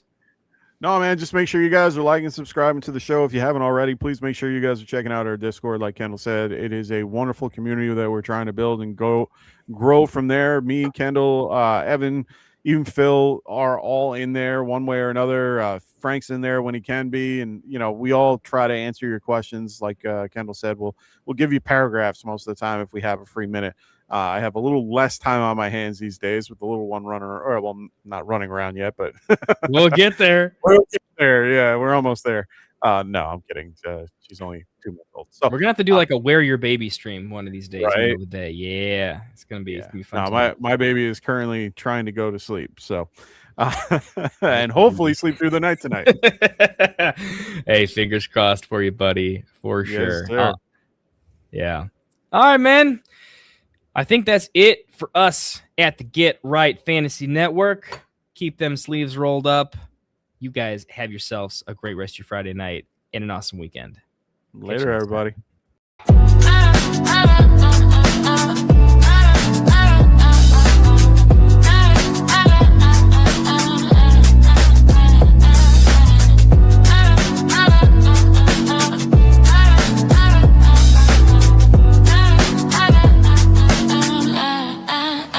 You're tuned in to Get Right Fantasy.